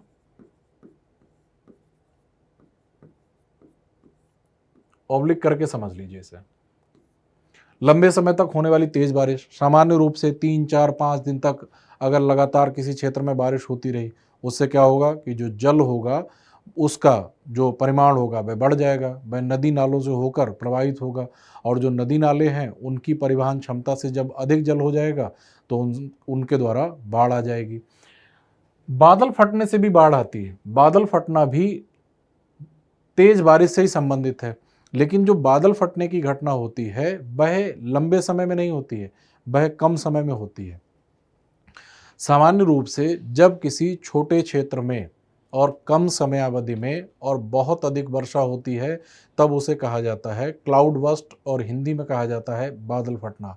IMD, भारत का जो मौसम विभाग है, उसने इस प्रकार से प्रभावित किया है कि यदि 100 मिलीमीटर रेनफॉल पर आवर, यदि किसी छोटे क्षेत्र में, यदि किसी छोटे क्षेत्र का मतलब है 20 से 30 वर्ग किलोमीटर के क्षेत्र में 1 घंटे में यदि 100 मिलीमीटर वर्षा होती है तब इस वर्षा को कहा जाएगा क्लाउड बर्स्ट या फिर बादल फटना। तो कई बार बादल फटने की जो घटनाएं होती हैं वे भी बाढ़ के लिए उत्तरदायी होती हैं। 2013 में उत्तराखंड के केदारनाथ के आसपास भयंकर बाढ़ आई थी। उसका कारण बादल फटना ही था, क्योंकि बहुत कम समय में बहुत तीव्र वर्षा हुई और बहुत तीव्र वर्षा होने के चलते केदारनाथ के निकट एक चोरावरी झील है और उस झील में जो जल था वह उसकी कैरिंग कैपेसिटी या भंडारण क्षमता से अधिक हो गया और उस झील से चारों ओर जल बहुत तेज़ी से प्रवाहित होने लगा। तो केदारनाथ के आसपास बाढ़ आ गई थी और उस बाढ़ से हजारों लोगों की जान गई थी। तो वह जो बाढ़ आई थी वह बादल फटने या क्लाउड बर्स्ट की वजह से ही आई थी। तो अगर लंबे समय तक वर्षा होती रहती है उससे भी बाढ़ आ सकती है। अगर कम समय में तीव्र वर्षा होती है उससे भी बाढ़ आ सकती है। और ये डेफिनेशन आप लोग याद रखिएगा कि 1 घंटे में अगर 100 मिलीमीटर वर्षा होती है किसी क्षेत्र में तब कहा जाएगा कि उस क्षेत्र में बादल फटने की घटना हुई है, क्लाउड बर्स्ट की घटना हुई है। हिम का पिघलना, जैसा कि मैंने पहले ही बताया था कि जो नदियां हैं मान लेते हैं कि पर्वतीय क्षेत्र से निकलती हैं। जैसे भारत की जो हिमालयी नदियां हैं उनका उद्गम जो होता है वह हिमालय के क्षेत्र में जो ग्लेशियर हैं, हिमनद हैं, उनसे होता है। तो किसी कारण से मान लेते हैं कि वहाँ पर जो बर्फ़ है वह बहुत तेज़ी से पिघलने लगी और जब बहुत तेज़ी से अगर बर्फ़ पिघलेगी तो जो जल होगा वह नदियों में आ जाएगा और जब नदियों में जल की अधिकता हो जाएगी तो उनसे बाढ़ आ जाएगी। जमीन की अंतः स्पंदन दर में कमी होना, जैसे जो नदियां प्रवाहित होती हैं या जहाँ जहाँ जल संग्रहण तंत्र होते हैं, जलाशय होते हैं, तालाब होते हैं, सरिताएं, नहरें इत्यादि होती हैं, उनमें जो जल प्रवाहित होता है उसका कुछ भाग नीचे की ओर इनफिल्ट्रेट करके नीचे की ओर जाता रहता है। जैसे मान लीजिए कोई नदी प्रवाहित हो रही है और उस नदी में जल प्रवाहित हो रहा है तो उस प्रवाहित होते हुए जल का कुछ भाग नीचे की ओर इन्फिल्ट्रेट करता रहता है, नीचे की ओर जाता रहता है। उससे क्या होता है, उस क्षेत्र में भौम जल भी ऊंचा बना रहता है, ग्राउंड वाटर भी रिचार्ज हो जाता है और नदी में जल उसकी परिवहन क्षमता से अधिक नहीं हो पाता है। लेकिन कई बार ऐसा होता है कि चट्टानी तल हो गया कुछ कारणों से या किसी अन्य कारण से जब अंतः स्पंदन दर जो नीचे की ओर इन्फिल्ट्रेशन रेट है अगर वह कम हो जाएगा तो उससे क्या होगा कि जल नीचे की ओर नहीं पर्कुलेट हो पाएगा, नीचे की ओर नहीं जा पाएगा। इससे क्या होगा कि नदी के मार्ग में या जो धारा है उसमें जल का प्रवाह उसकी कैरिंग कैपेसिटी से अधिक हो जाएगा और जब जल कैरिंग कैपेसिटी या परिवहन क्षमता से या भंडारण क्षमता से अधिक हो जाएगा तो जल उसके तटों से बाहर की ओर फैलने लगेगा और बाढ़ आ जाएगी। अधिक मृदा अपरदन के कारण नदी जल में जलोढ़ की मात्रा में वृद्धि होना, इसे भी समझ लीजिए। जैसे मान लीजिए कोई नदी किसी पर्वतीय क्षेत्र से निकलते हुए इस प्रकार से बहती है और नदी पहले गहरी है, नदी का जो मार्ग है वह नीचे ऊर्ध्वाधर अपरदन के माध्यम से काफ़ी गहरा है और जब गहरा होगा मार्ग तो नदी की जो परिवहन क्षमता होगी वह अधिक होगी। लेकिन जब नदी में नीचे वाले भाग में अगर मृदा अपरदन के चलते या अन्य कारणों के चलते नदी के तल में अधिक अवसाद इकट्ठे हो जाएंगे तो नदी का मार्ग उथला हो जाएगा और नदी की परिवहन क्षमता, नदी की भंडारण क्षमता कम हो जाएगी और जब भी अधिक जल प्रवाहित होगा तो उस क्षेत्र में बाढ़ आ जाएगी।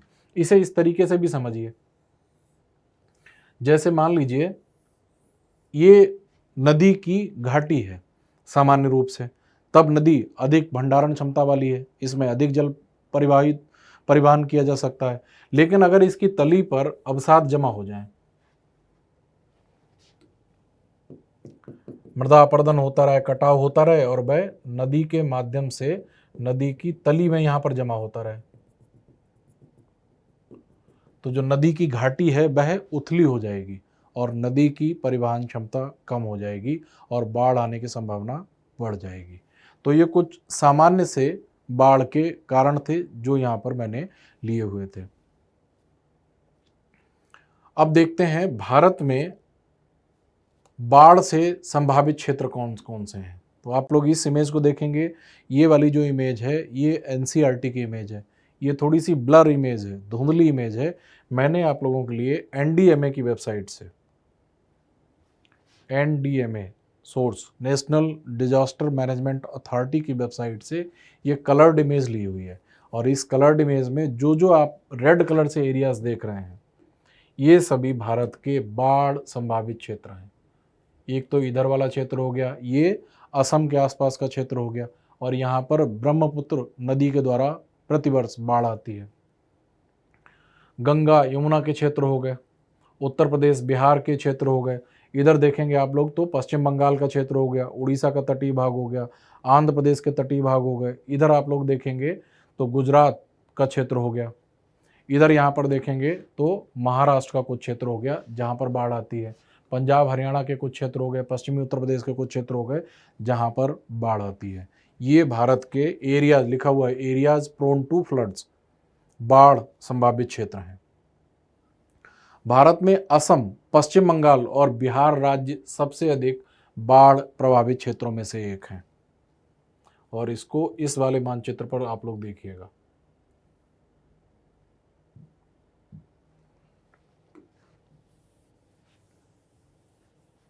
ये वाला जो क्षेत्र आप लोग देख रहे हैं ये पश्चिम बंगाल का क्षेत्र है, ये एरिया। ये वाला जो एरिया है ये बिहार का क्षेत्र हो गया। ये वेस्ट बंगाल का क्षेत्र हो गया, पश्चिम बंगाल। और ये वाला जो क्षेत्र हो गया जहां ब्रह्मपुत्र नदी के द्वारा बाढ़ आती है, ये असम का क्षेत्र हो गया। तो भारत में ये वाले जो 3 क्षेत्र हैं ये बाढ़ से सर्वाधिक प्रभावित क्षेत्र हैं और यहाँ प्रतिवर्ष बाढ़ आती है।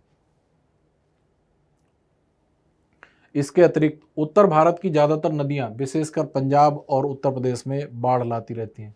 राजस्थान, गुजरात, हरियाणा और पंजाब आकस्मिक बाढ़ से पिछले कुछ दशकों से जलमग्न होते रहे हैं। इसका कारण मानसून वर्षा की तीव्रता तथा मानव कार्यकलापों द्वारा प्राकृतिक अपवाह तंत्र का अवरुद्ध होना है। कई बार तमिलनाडु में बाढ़ नवंबर से जनवरी माह के बीच वापस लौटती मानसून द्वारा आती है इस वाले क्षेत्र में, क्योंकि आप लोगों ने पढ़ लिया था कि ये वाला जो क्षेत्र है ये उत्तर पूर्वी मानसून से वर्षा प्राप्त करता है। तो नवंबर दिसंबर के समय जब उत्तर पूर्वी मानसून इस क्षेत्र में सक्रिय होता है और उत्तर पूर्वी मानसून की पवनें बंगाल की खाड़ी के ऊपर से गुजरने के दौरान आर्द्रता ग्रहण करती हैं और जब वही पवनें इस क्षेत्र में टकराती हैं तो इस क्षेत्र में नवंबर दिसंबर के महीने में अक्सर बाढ़ आ जाती है। तो ये जो एरियाज़ दिखाए गए हैं ये भारत में बाढ़ संभावित क्षेत्रों को दर्शाया गया है। तो चाहें तो आप लोग इस वाले मानचित्र से भारत के बाढ़ प्रभावित क्षेत्रों का अभ्यास कर लें मानचित्र पर, और चाहें तो एनसीईआरटी की जो इमेज दी गई है उससे कर लें। एक ही चीज़ है दोनों में, एक ही चीज़ को दर्शाया गया है। कलर्ड वाला ज़्यादा क्लियर था इसलिए मैंने इसे ले लिया था। बाढ़ के चलते लिखा हुआ है ऑन एवरेज एवरी ईयर, औसतन प्रत्येक साल 75 लाख हेक्टेयर लैंड अफेक्टेड। इसका मतलब है कि 75 लाख हेक्टेयर भूमि प्रभावित होती है। और जानकारी क्या दी है, 1600 लोगों की जानें जाती हैं और 1805 करोड़ रुपए के राजस्व का नुकसान होता है भारत में। बाढ़ प्रबंधन के उपाय क्या क्या हो सकते हैं? तटबंध तथा बांधों का निर्माण करना और नदी के तटबंधों को ऊंचा करना। जो क्षेत्र बाढ़ ग्रसित क्षेत्र हैं जहाँ पर प्रत्येक वर्ष बाढ़ आती है तो वहाँ पर बांध इत्यादि का निर्माण करना, और बांध का निर्माण करने के बाद जल को नियंत्रित तरीके से धीरे धीरे करके छोड़ना। जैसे कि दामोदर वैली कॉरपोरेशन या जो बहुउद्देशीय नदी घाटी परियोजना है दामोदर नदी घाटी पर, उसने जो दामोदर घाटी में आने वाली जो बाढ़ थी उसको काफ़ी हद तक नियंत्रित कर लिया है। तो तटबंधों का निर्माण करना और बांधों का निर्माण करना, कटाव रोकने के उपाय करना, जल निकास तंत्र का सुदृढ़ीकरण करना, तटीय सुरक्षा के लिए दीवार जैसे अनुकूल उपाय अपनाना, आश्रय गृहों का निर्माण, सार्वजनिक उपायों की जगहों को बाढ़ सुरक्षित बनाना, अंतर्राज्यीय नदी बेसिन का प्रबंधन करना, बाढ़ प्रबंधन के बारे में आम लोगों में जागरूकता फैलाना कि क्या क्या तरीके अपनाए जा सकते हैं, वनीकरण को प्रोत्साहन देना, क्योंकि जितना ज़्यादा वनावरण होगा मृदा अपरदन उतना ही कम होगा। मृदा अपरदन कम होगा तो नदी में अवसादों का जमाव कम होगा, नदी की जो परिवहन क्षमता है वह अधिक बनी रहेगी। जल निकास तंत्र में सुधार, वाटरशेड या जो जल संभर प्रबंधन है उस पर ध्यान देना, मृदा संरक्षण जैसे उपाय अपनाना, बाढ़ की प्रकृति के अनुसार आपदा मोचन बल को प्रशिक्षित करना तथा आवश्यकता पड़ने पर तुरंत तैनात करना, और लंबे समय में नदी जोड़ो परियोजना का क्रियान्वयन करना। क्योंकि भारत जैसे देश में, जैसे मैं आपको दिखाता हूँ कि भारत जैसे देश में एक ओर जल की अधिकता के चलते बाढ़ आई हुई होती है तो वहीं दूसरी ओर जल की कमी के चलते भारत में सूखा पड़ता है। तो भारत में बाढ़ और सूखा नियंत्रण के लिए दीर्घ अवधि में जो नदी जोड़ो परियोजना है उसका क्रियान्वयन करना एक बहुत ही अच्छा और स्थायी समाधान हो सकता है। बाढ़ भी नियंत्रित हो जाएगी और सूखा भी प्रबंधित हो जाएगा। इसमें क्या किया जाएगा कि जो नदियों में अतिरिक्त जल है जिनके चलते बाढ़ आती है, उस क्षेत्र से या अधिक जल वाले क्षेत्र से जल को लेकर और जो सूखाग्रस्त क्षेत्र हैं उस तरफ ट्रांसफ़र कर दिया जाएगा। तो जब अतिरिक्त जल नदियों से निकाल लिया जाएगा, उससे क्या होगा कि इन क्षेत्रों में बाढ़ आनी कम हो जाएगी और अतिरिक्त जल को निकालकर सूखाग्रस्त क्षेत्रों की ओर ट्रांसफ़र कर दिया जाएगा। इससे क्या होगा, सूखाग्रस्त क्षेत्र में जो जल की कमी है वह भी समाप्त हो जाएगी। तो नदी जोड़ो परियोजना भारत के संदर्भ में सूखा और बाढ़ नियंत्रण का एक स्थायी समाधान हो सकता है।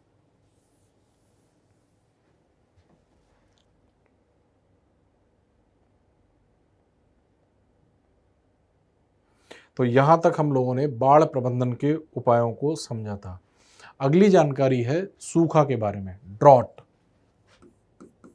सूखा को इंग्लिश में कहते हैं ड्रॉट। सूखा ऐसी स्थिति को कहा जाता है जब लंबे समय तक कम वर्षा, अत्यधिक बाष्पीकरण और जलाशयों तथा भूमिगत जल के अत्यधिक प्रयोग से भूतल पर जल की कमी हो जाए। ऐसी स्थिति को सूखा कहा जाता है। आपकी इस पुस्तक में सूखे के 4 प्रकार निर्धारित किए गए हैं। पहला है मौसम विज्ञान संबंधी सूखा। ये एक ऐसी स्थिति है जिसमें लंबे समय तक अपर्याप्त वर्षा होती है और इसका सामयिक और स्थानिक वितरण भी असंतुलित होता है। अगर लंबे समय तक अगर पर्याप्त वर्षा ना हो और जो वर्षा हो भी वह भी किसी क्षेत्र में कम, किसी क्षेत्र में ज़्यादा, जब ज़रूरत है तब ना हो, बाद में हो, कहने का मतलब है जिसका स्थानिक और सामयिक वितरण भी असंतुलित हो और वर्षा लंबे समय तक ना हो, तो ऐसी स्थिति को कहा जाता है मौसम विज्ञान संबंधी सूखा। दूसरा है कृषि सूखा, एग्रीकल्चरल ड्रॉट। इसे भूमि आर्द्रता सूखा भी कहा जाता है। अगर मिट्टी में आर्द्रता या नमी की कमी के कारण फसलें मुरझाने लगें, तब ऐसी स्थिति को कहा जाता है कृषि सूखा। जिन क्षेत्रों में 30% से अधिक कुल बोए गए क्षेत्र में सिंचाई होती है, उन्हें भी सूखा प्रभावित क्षेत्र नहीं माना जाता है। जल विज्ञान संबंधी सूखा, हाइड्रोलॉजिकल ड्रॉट। ये स्थिति तब पैदा होती है जब विभिन्न जल संग्रहण, जलाशय जलाभृत हो गए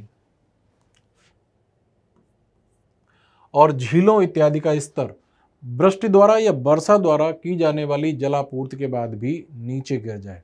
कहने का मतलब है कि विभिन्न जल संग्रहणों, जलाशयों, तालाबों, झीलों इत्यादि में अगर वर्षा के बाद भी जो जल स्तर है वह नीचे गिर जाए, तब जो स्थिति होगी सूखे की, उसको कहा जाएगा जल विज्ञान संबंधी सूखा। अगला है पारिस्थितिकी सूखा। जब प्राकृतिक पारिस्थितिक तंत्र में जल की कमी से उत्पादकता में कमी आ जाए और परिणाम स्वरूप पारिस्थितिक तंत्र में तनाव आ जाता है तथा ये क्षतिग्रस्त हो जाता है, तो ऐसी स्थिति को कहा जाता है पारिस्थितिकी सूखा। यहाँ पर एक शब्द आया है उत्पादकता, उसे समझ लीजिएगा। उत्पादकता का मतलब होता है कि पौधे जो होते हैं वे प्रकाश संश्लेषण की प्रक्रिया के माध्यम से जो प्रकाश ऊर्जा होती है उसे रासायनिक ऊर्जा में बदलते हैं। तो इस प्रकार से प्रकाश संश्लेषण की प्रक्रिया के माध्यम से प्रकाश ऊर्जा को रासायनिक ऊर्जा में बदलने की क्षमता को उत्पादकता कहा जाता है। जिस क्षेत्र में उत्पादकता अधिक होगी उस क्षेत्र में वनस्पतियां अधिक विकसित होंगी, क्योंकि अधिक रासायनिक ऊर्जा संचित होगी, वनस्पतियां अधिक होंगी, फसलें अधिक विकसित होंगी। तो जहाँ पर उत्पादकता अधिक होगी वहाँ पर फसलें, वनस्पतियाँ इत्यादि अधिक विकसित होंगी, पारितंत्र अधिक सस्टेनेबल होगा। लेकिन जहाँ पर उत्पादकता कम हो जाएगी तो वहाँ पर वनस्पतियाँ नष्ट होने लगेंगी और जब वनस्पतियाँ नष्ट होने लगेंगी तो क्रमिक रूप से जो पोषण, अन्य पोषण स्तर हैं, जैसे उपभोक्ता, प्राथमिक उपभोक्ता, द्वितीयक उपभोक्ता या अन्य तृतीयक स्तर के जो उपभोक्ता हो गए, वे भी दुष्प्रभावित होने लगेंगे। खाद्य श्रृंखला दुष्प्रभावित हो जाएगी और वह पारिस्थितिक तंत्र क्षतिग्रस्त हो जाएगा। तो जब कम उत्पादकता के चलते पारिस्थितिक तंत्र ही क्षतिग्रस्त हो जाए तब उसको पारिस्थितिकी सूखा कहा जाएगा। भारत में सूखाग्रस्त क्षेत्र। भारत में कुल भौगोलिक क्षेत्र का 19% भाग और जनसंख्या का 12% हिस्सा हर वर्ष सूखे से प्रभावित होता है और भारत को सूखे की तीव्रता के आधार पर निम्नलिखित क्षेत्रों में बांटा गया है। अत्यधिक सूखा प्रभावित क्षेत्र, अधिक सूखा प्रभावित क्षेत्र और मध्यम सूखा प्रभावित क्षेत्र। इस दृष्टि से देखेंगे तो भारत के जो सूखा प्रभावित क्षेत्र हैं वे 3 वर्गों में रखे गए हैं। ये जो डार्क कलर से आप लोग देख रहे हैं ये अत्यधिक सूखा प्रभावित क्षेत्र है। इससे थोड़ा हल्का कलर है ये वाला, ये मध्यम सूखा प्रभावित क्षेत्र है। इससे जो लाइट कलर है ये और भी कम सूखा प्रभावित क्षेत्र है और जो वाइट कलर आप लोगों को दिख रहा है वह सूखे से प्रभावित नहीं रहता है। तो ये जो 3 क्षेत्र हैं इसमें थोड़ा सा हो सकता है कि आपको कन्फ्यूजन हो, कलर्स उतना क्लियर ना दिख रहे हो, इसलिए मैंने एक कलर्ड इमेज ले ली है। ये जो एरियाज दिख रहे हैं ये वाले जो डार्क कलर से दिख रहा है, डार्क ब्राउन कलर, ये सूखे से सर्वाधिक प्रभावित क्षेत्र हैं, जिनमें कच्छ प्रायद्वीप का क्षेत्र हो गया और भारत का मरुस्थलीय भाग जिसका अधिकांश विस्तार राजस्थान राज्य में है। ये अत्यधिक सूखा प्रभावित क्षेत्र हैं। इससे लगते हुए ये क्षेत्र, एक तो ये वाला क्षेत्र जिनमें कुछ भाग राजस्थान का, कुछ मध्य प्रदेश का भाग, कुछ महाराष्ट्र का भाग और ये कुछ उत्तर प्रदेश का भी भाग लगता हुआ है। इसके अलावा ये वाला जो क्षेत्र है महाराष्ट्र का दक्षिणी भाग हो गया, कर्नाटक का पूर्वी भाग हो गया, तेलंगाना आंध्र प्रदेश का कुछ भाग, तमिलनाडु का उत्तरी भाग हो गया। इसके अलावा ये उड़ीसा छत्तीसगढ़ का कुछ क्षेत्र हो गया। ये जो क्षेत्र हैं ये मध्यम सूखा प्रभावित क्षेत्र हैं और जो लाइट येलो कलर से बाकी आप लोग जो एरिया देख रहे हैं ये सूखा से कम प्रभावित क्षेत्र हैं। बाकी आप लोग जो एरिया पूरा देख रहे हैं ये सूखा से प्रभावित नहीं होते हैं। तो भारत में जो सूखा प्रभावित क्षेत्र हैं उनको 3 वर्गों में रखा गया है और मानचित्र आपके सामने है।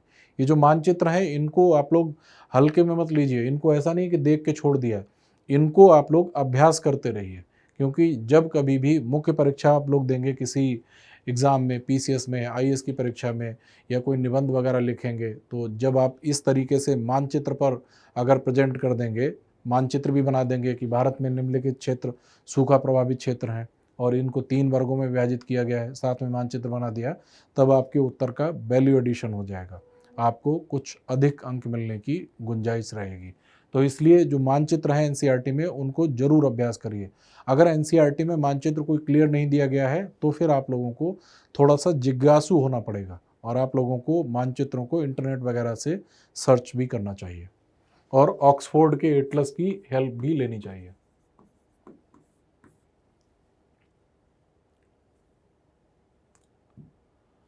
सूखे के परिणाम क्या क्या हो सकते हैं? सूखे के परिणाम क्या क्या हो सकते हैं? सामान्य सी बातें हैं, फसलें नष्ट हो सकती हैं, फसलें नष्ट हो जाएंगी तो अनाज की कमी हो जाएगी, अकाल आ जाएगा, भोजन संबंधी आवश्यकताएं पूरी नहीं हो पाएंगी, जल की कमी हो जाएगी, पेयजल की कमी हो जाएगी, लोगों के लिए पेयजल उपलब्ध नहीं होगा, दूषित पेयजल पिएंगे तो उससे और सारी बीमारियां हो जाएंगी।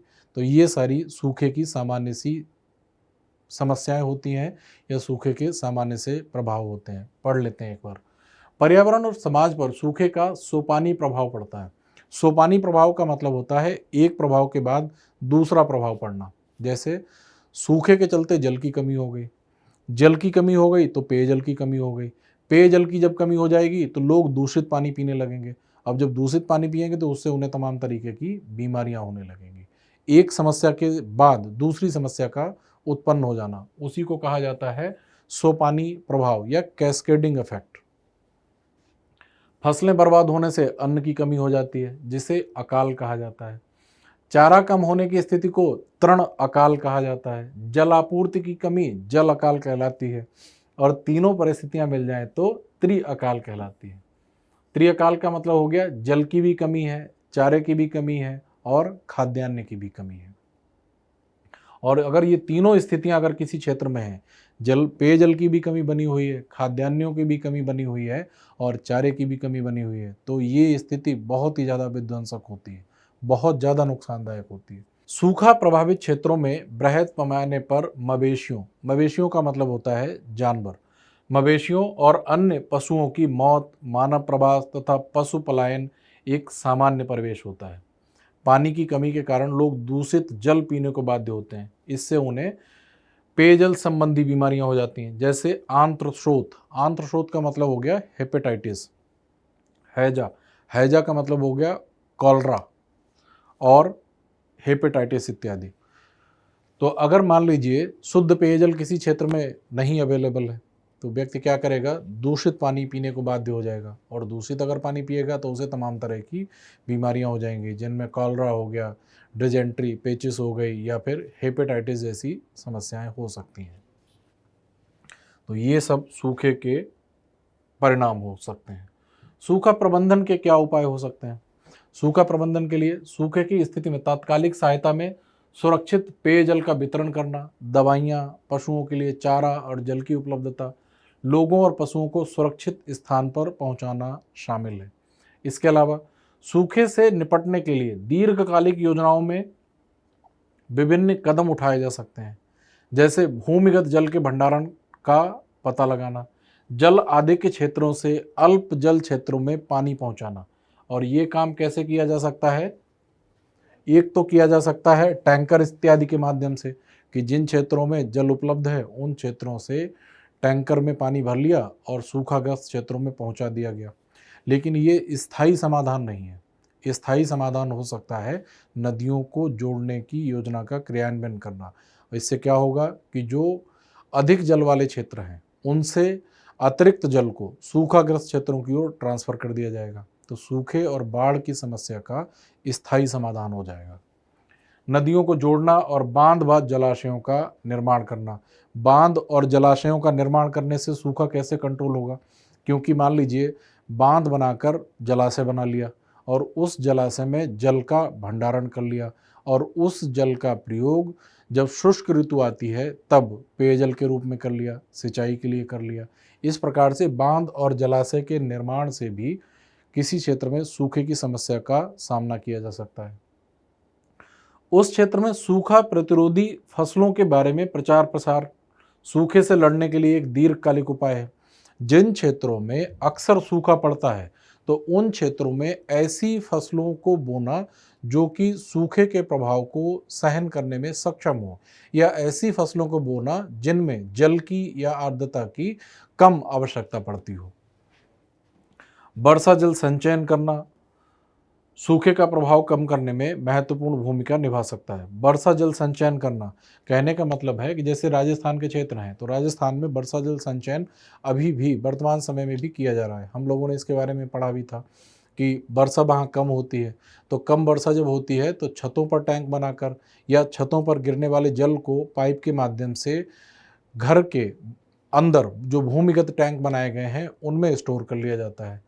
और उनमें स्टोर करने के बाद उस जल को प्यूरिफाई करके, उस जल को शुद्ध करके, जब सूखे की ऋतु आती है, शुष्क ऋतु आती है या जल की कमी की ऋतु आती है, तब उस ऋतु में उस जल का प्रयोग कर लेना, ये भी सूखे की समस्या से निपटने का एक कारगर तरीका हो सकता है। वर्तमान समय में राजस्थान के क्षेत्र में अभी भी, राजस्थान के जो पश्चिमी भाग में जो मरुस्थलीय क्षेत्र है वहाँ अभी भी टांका इत्यादि का निर्माण किया जाता है। तो टांके में क्या किया जाता है कि जब वर्षा ऋतु होती है और जो थोड़ी बहुत जो भी वर्षा होती है उसके जल को उस टांके में स्टोर कर लिया जाता है।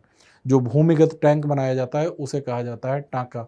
उस टांके में जब भूमिगत उस गड्ढे में जल को भर लिया जाता है, बाद में जब सूखे की ऋतु आती है, जब जल की कमी हो जाती है, तब उसी टांके से जल को निकाल कर उसे शुद्ध करके और उसे प्रयोग में लाया जाता है। तो वर्षा जल संचयन भी अत्यंत कारगर विधि है सूखे की समस्या से निपटने के लिए। अगली जानकारी दी गई है भूस्खलन के बारे में। भूस्खलन को इंग्लिश में कहते हैं लैंडस्लाइड। भूस्खलन का सामान्य सा अर्थ होता है कि किसी क्षेत्र में चट्टानों का या मृदा का या मलबे का गुरुत्वाकर्षण के प्रभाव के अधीन नीचे की ओर प्रवाहित होना, उसे कहा जाता है भूस्खलन। मैं आप लोगों को एक इमेज दिखाता हूँ, उससे आप लोग समझ जाएंगे। जैसे यहाँ पर देखिए, किसी सड़क का ये जो भाग है, ये वाला भाग, यहाँ से मृदा, चट्टानी मलबा और इसके आसपास के क्षेत्र से ये नीचे की ओर सरक गया है। तो जब किसी क्षेत्र में चट्टानें या मलबा या मृदा मिट्टी का कोई समूह गुरुत्वाकर्षण के चलते नीचे की ओर खिसक जाए तो उसे कहा जाता है लैंडस्लाइड या भूस्खलन। भूस्खलन कई कारणों से होता है, जैसे पर्वतीय क्षेत्रों में अगर बड़ी मात्रा में अगर वन का आवरण जो है वह हटा दिया जाए, अगर वनोन्मूलन कर दिया जाए, वह भी भूस्खलन का एक कारण है। अगर किसी क्षेत्र में बहुत अधिक वर्षा होती है तो वर्षा के चलते भी भूस्खलन हो सकता है। विवर्तनिक गतिविधियों की वजह से भूस्खलन हो सकता है। ज्वालामुखी विस्फोट के चलते भी भूस्खलन हो सकता है, या फिर भूकंपीय गतिविधियों के कारण भी भूस्खलन हो सकता है। अगर भारत के संदर्भ में बात करें तो भारत में भूस्खलन के जोखिम के आधार पर या भूस्खलन की संभाव्यता के आधार पर भारत को विभिन्न क्षेत्रों में विभाजित किया गया है। पिछले अनुभवों, बारंबारता और इसके घटने को प्रभावित करने वाले कारकों जैसे भूविज्ञान, भू आकृतिक कारक, ढाल, भूमि उपयोग, वनस्पति आवरण और मानव क्रियाकलापों के आधार पर भारत को विभिन्न भूस्खलन क्षेत्रों में बांटा गया। अत्यधिक सुभेद्यता वाले क्षेत्र, अधिक सुभेद्यता वाले, मध्यम और कम सुभेद्यता वाले क्षेत्र और अन्य क्षेत्र। ये समझाने के लिए मैंने एक मानचित्र लिया है। इस मानचित्र को आप लोग देखिए और यहाँ पर कलर से आप लोग देखते जाइए। जैसे जो आप लोगों को नीले रंग से जो दिखाया गया है, जैसे सिक्किम का ये क्षेत्र हो गया, अरुणाचल प्रदेश का ये वाला क्षेत्र हो गया, नागालैंड का ये वाला क्षेत्र, मणिपुर का ये वाला क्षेत्र हो गया, या लद्दाख और जम्मू कश्मीर के क्षेत्र में ये पट्टी हो गई। तो ये वाले क्षेत्र ऐसे हैं जो भूस्खलन के लिए अत्यधिक सुभेद्यता वाले हैं या अत्यधिक जोखिम वाले हैं। यहाँ पर भूस्खलन अक्सर होता रहता है और भूस्खलन का जोखिम अधिक होता है। हाई, जो सैफ्रॉन कलर से दिख रहे हैं, एक तो अरुणाचल प्रदेश का ये पूरा क्षेत्र हो गया, उत्तराखंड की ये वाला भाग, हिमाचल प्रदेश का ये भाग और जम्मू कश्मीर का ये क्षेत्र हो गया। ये उच्च सुभेद्यता वाले क्षेत्र में आते हैं। और यहाँ पर ये जो दिया है पीले रंग से और उसके साथ साथ ये जो पिंक कलर दिया है, डार्क पिंक कलर दिया है, ये मॉडरेट या मध्यम सुभेद्यता वाले क्षेत्र हैं। त्रिपुरा जो हो गया, और त्रिपुरा के साथ साथ में ये असम मेघालय का क्षेत्र हो गया। इसके अलावा उत्तराखंड राज्य का जो दक्षिणी और पश्चिमी भाग हो गया, हिमाचल प्रदेश राज्य का दक्षिणी पश्चिमी भाग, जम्मू कश्मीर का दक्षिणी और पश्चिमी किनारा, इसके अलावा पश्चिमी घाट के क्षेत्र हो गए, नीलगिरी के आसपास का क्षेत्र हो गया, पूर्वी घाट का कुछ क्षेत्र हो गया। ये कम सुभेद्यता वाले क्षेत्र हैं। लो का मतलब हो गया काफ़ी कम, ग्रीन कलर से दिख रहा है, ये जम्मू कश्मीर और ये लद्दाख के क्षेत्र में ये वाला जो ग्रीन कलर से क्षेत्र दिखाया गया है, इस क्षेत्र में भूस्खलन की सुभेद्यता काफ़ी कम है। और इसके बाद लिखा हुआ है वेरी लो, जो वाइट कलर से दिखाया गया है, वेरी लो या बहुत ही कम सामान्य क्षेत्र जो हैं वे दिखाए गए हैं वाइट कलर से। तो इस मानचित्र की सहायता से आप लोग ये समझ सकते हैं कि भारत के कौन कौन से क्षेत्र ऐसे हैं जो भूस्खलन संभावित क्षेत्र हैं और उनमें भूस्खलन के प्रति सुभेद्यता का स्तर क्या है। यहाँ पर आप लोग एक चीज़ ये नोटिस करेंगे कि भूस्खलन अधिकता पर्वतीय क्षेत्रों में होता है। तो भारत के जो पर्वतीय क्षेत्र हैं जहाँ पर वहाँ पर भूस्खलन की घटनाएं अधिक होती हैं, चाहे पश्चिमी हिमालय का क्षेत्र हो, चाहे पूर्वी हिमालय का क्षेत्र हो, चाहे पश्चिमी घाट का पर्वतीय क्षेत्र हो, नीलगिरी का क्षेत्र हो या पूर्वी घाट का क्षेत्र हो। तो भूस्खलन की घटनाएं जो पर्वतीय क्षेत्र होते हैं उनमें अधिक होती हैं। भूस्खलन के परिणाम क्या क्या हो सकते हैं? भूस्खलनों का प्रभाव अपेक्षाकृत छोटे क्षेत्र में पाया जाता है तथा स्थानीय होता है, परंतु सड़क मार्ग में अवरोध आ जाना, किसी क्षेत्र में सड़क ही मान लीजिए धंस गई नीचे की ओर तो सड़क मार्ग में अवरोध आ जाएगा। रेलवे ट्रैक में भी अवरोध आ जाएगा। मान लीजिए किसी क्षेत्र में रेलवे ट्रैक है लेकिन जो भूमि है वह नीचे की ओर धंस गई है तो रेलवे ट्रैक विकृत हो जाएगा। रेल पटरियों का टूटना, जल वाहिकाओं में चट्टानें गिरने से पैदा हुई रुकावटों के गंभीर परिणाम हो सकते हैं। अगर जल वाहिकाओं में चट्टानें गिरेंगी तो उससे क्या होगा कि नदी का मार्ग अवरुद्ध हो जाएगा। नदी का मार्ग अवरुद्ध होगा तो उससे बाढ़ जैसी समस्याएं उत्पन्न हो जाएंगी। भूस्खलन की वजह से हुए नदी रास्तों में बदलाव बाढ़ ला सकते हैं, वही बात लिखी है, और जान माल का नुकसान हो सकता है। निवारण क्या क्या हो सकते हैं? भूस्खलन से निपटने के उपाय अलग अलग क्षेत्रों के लिए अलग अलग होने चाहिए। अधिक भूस्खलन संभावित क्षेत्रों में सड़क और बड़े बांध बनाने जैसे निर्माण कार्य तथा विकास कार्य पर प्रतिबंध होना चाहिए। जैसे आप लोगों ने देखा कि जिन क्षेत्रों में, जो आप लोगों को ब्लू कलर से दिख रहे हैं, कि जिन क्षेत्रों में भूस्खलन के प्रति संवेदीता अधिक है, अब जब पहले ही हमें पता है कि इन क्षेत्रों में भूस्खलन की संभावना अधिक है, भूस्खलन का परिमाण अधिक है, तो इन क्षेत्रों में बड़े पैमाने पर इंफ्रास्ट्रक्चर डेवलपमेंट की अनुमति नहीं होनी चाहिए। बड़े पैमाने पर औद्योगिक जो कारखाने वगैरह हैं उनको सेटअप करने की अनुमति नहीं होनी चाहिए। बस्तियों इत्यादि को बड़े पैमाने पर सेटअप करने की अनुमति नहीं होनी चाहिए।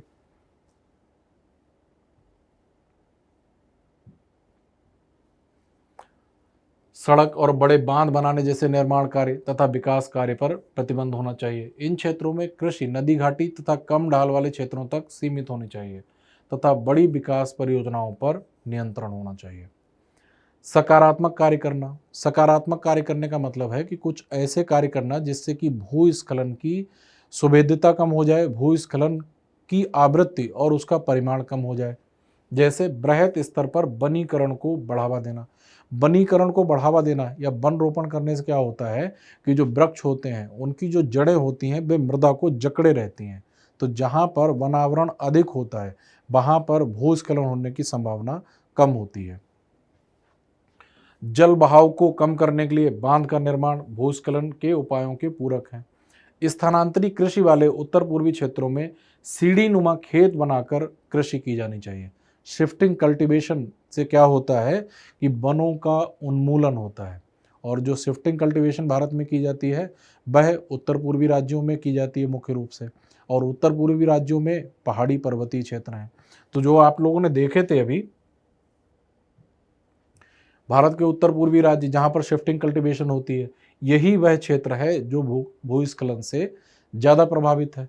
तो शिफ्टिंग कल्टीवेशन को नियंत्रित किया जाना चाहिए, क्योंकि शिफ्टिंग कल्टीवेशन नियंत्रित हो जाएगी तो वनों का जो कटाव हो रहा है, जो वनोन्मूलन हो रहा है वह रुक जाएगा, और वनोन्मूलन रुक जाएगा तो उससे भूस्खलन को रोकने में मदद मिलेगी।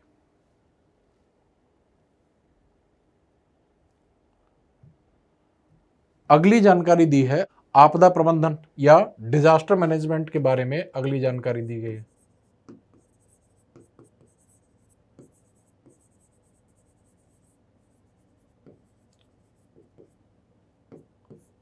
जो डिजास्टर मैनेजमेंट होता है वह 3 स्तरों पर किया जाता है या 3 चरणों में किया जाता है।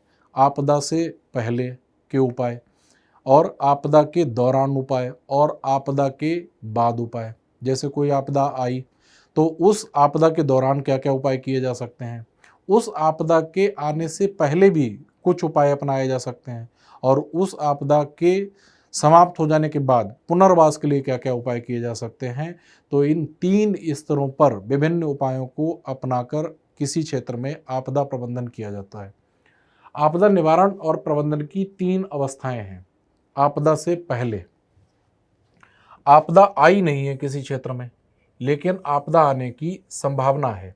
जैसे हमें पता है अब कि हमने जब पढ़ लिया है और हमें ये जानकारी है कि ये वाले जो क्षेत्र हैं जो आप लोगों को ये रंग बिरंगे दिखाए गए हैं, ये क्षेत्र भूस्खलन के प्रति सुवेद्य हैं, और जब हमें पता है कि ये क्षेत्र भूस्खलन के प्रति सुवेद्य हैं तो इन क्षेत्रों में कभी भी भूस्खलन हो सकता है।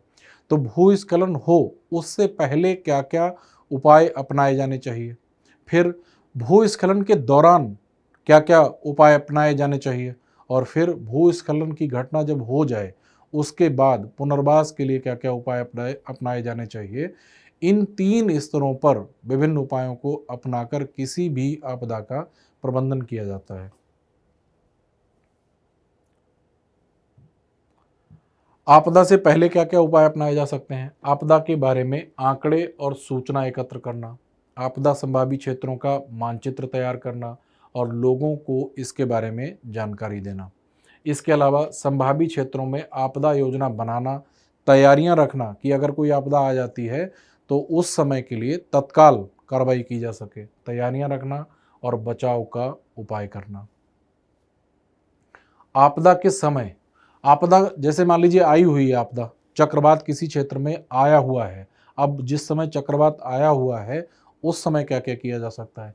युद्ध स्तर पर बचाव व राहत कार्य करना, जैसे आपदाग्रस्त क्षेत्रों से लोगों को निकालना और उन्हें किसी सुरक्षित स्थान पर पहुंचाना। आश्रय स्थल का निर्माण करना, राहत कैंप लगाना, जल, भोजन, दवाइयों इत्यादि की आपूर्ति करना, ये आपदा के दौरान अपनाए जाने वाले उपाय हैं। आपदा आके चली जाए, जैसे चक्रवात आया, तटीय क्षेत्र से टकराया और बड़े पैमाने पर तबाही मचाकर चक्रवात नष्ट भी हो गया।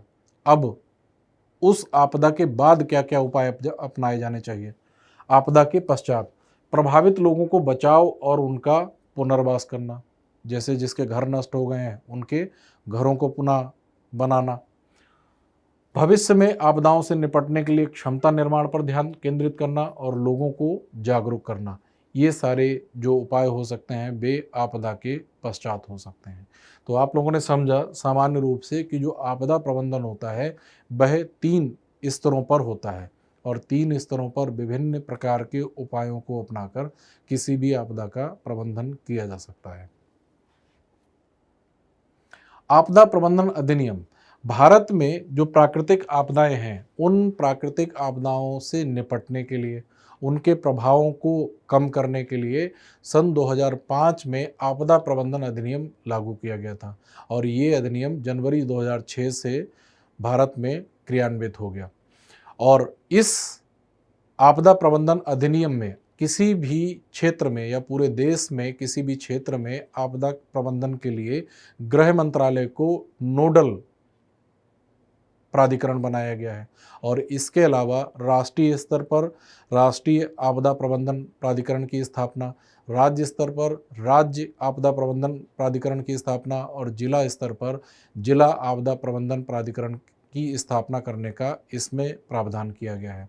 जो राष्ट्रीय स्तर पर जो राष्ट्रीय आपदा प्रबंधन प्राधिकरण होगा उसका जो अध्यक्ष होगा वह भारत का प्रधानमंत्री होगा।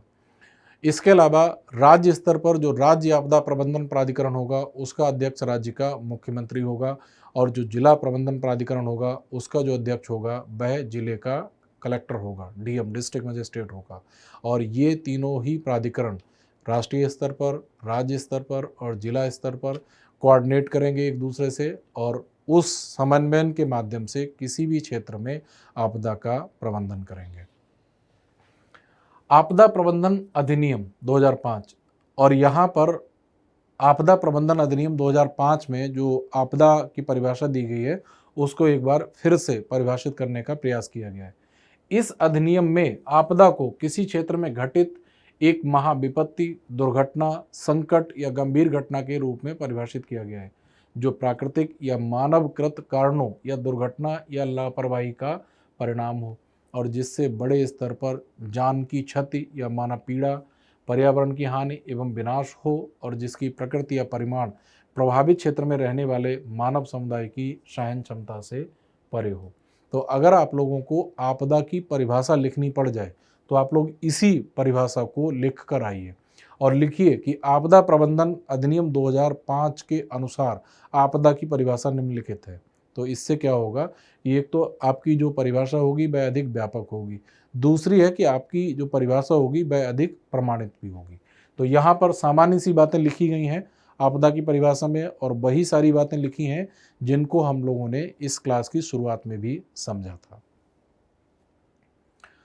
भारत के प्रधानमंत्री की अध्यक्षता में राष्ट्रीय आपदा प्रबंधन प्राधिकरण भारत में आपदा प्रबंधन के लिए शीर्ष निकाय है। ये जानकारी मैंने अलग से ली है आप लोगों के लिए। आपदा प्रबंधन अधिनियम 2005 के द्वारा राष्ट्रीय आपदा प्रबंधन प्राधिकरण की स्थापना और राज्य और जिला स्तरों पर संस्थागत तंत्र के लिए एक सक्षम वातावरण का निर्माण अनिवार्य किया गया है। राज्य स्तर पर राज्य आपदा प्रबंधन प्राधिकरण और जिला स्तर पर जिला आपदा प्रबंधन प्राधिकरण। तो राष्ट्रीय स्तर पर, जिला स्तर पर और राज्य स्तर पर तीनों स्तरों पर जो आपदा प्रबंधन प्राधिकरण होंगे वे किसी भी आपदा के समय आपस में कोऑर्डिनेशन या समन्वय के माध्यम से आपदा के प्रबंधन का प्रयास करेंगे। एक मैंने आप लोगों के लिए एक लिंक दिया है ndma.gov.in/hi का मतलब हिंदी। तो ये जो वेबसाइट है NDMA, ये नेशनल डिजास्टर मैनेजमेंट अथॉरिटी या राष्ट्रीय आपदा प्रबंधन प्राधिकरण की आधिकारिक वेबसाइट है और इस वेबसाइट पर आप लोगों के लिए काफ़ी काम की जानकारी दी गई है। मैं आप लोगों के लिए इस वेबसाइट को ओपन करके ही दिखाई दे रहा हूँ, जिससे कि आप लोग जब पढ़ेंगे तो समझेंगे कि ये काफ़ी काम की वेबसाइट है आपदा प्रबंधन के लिए।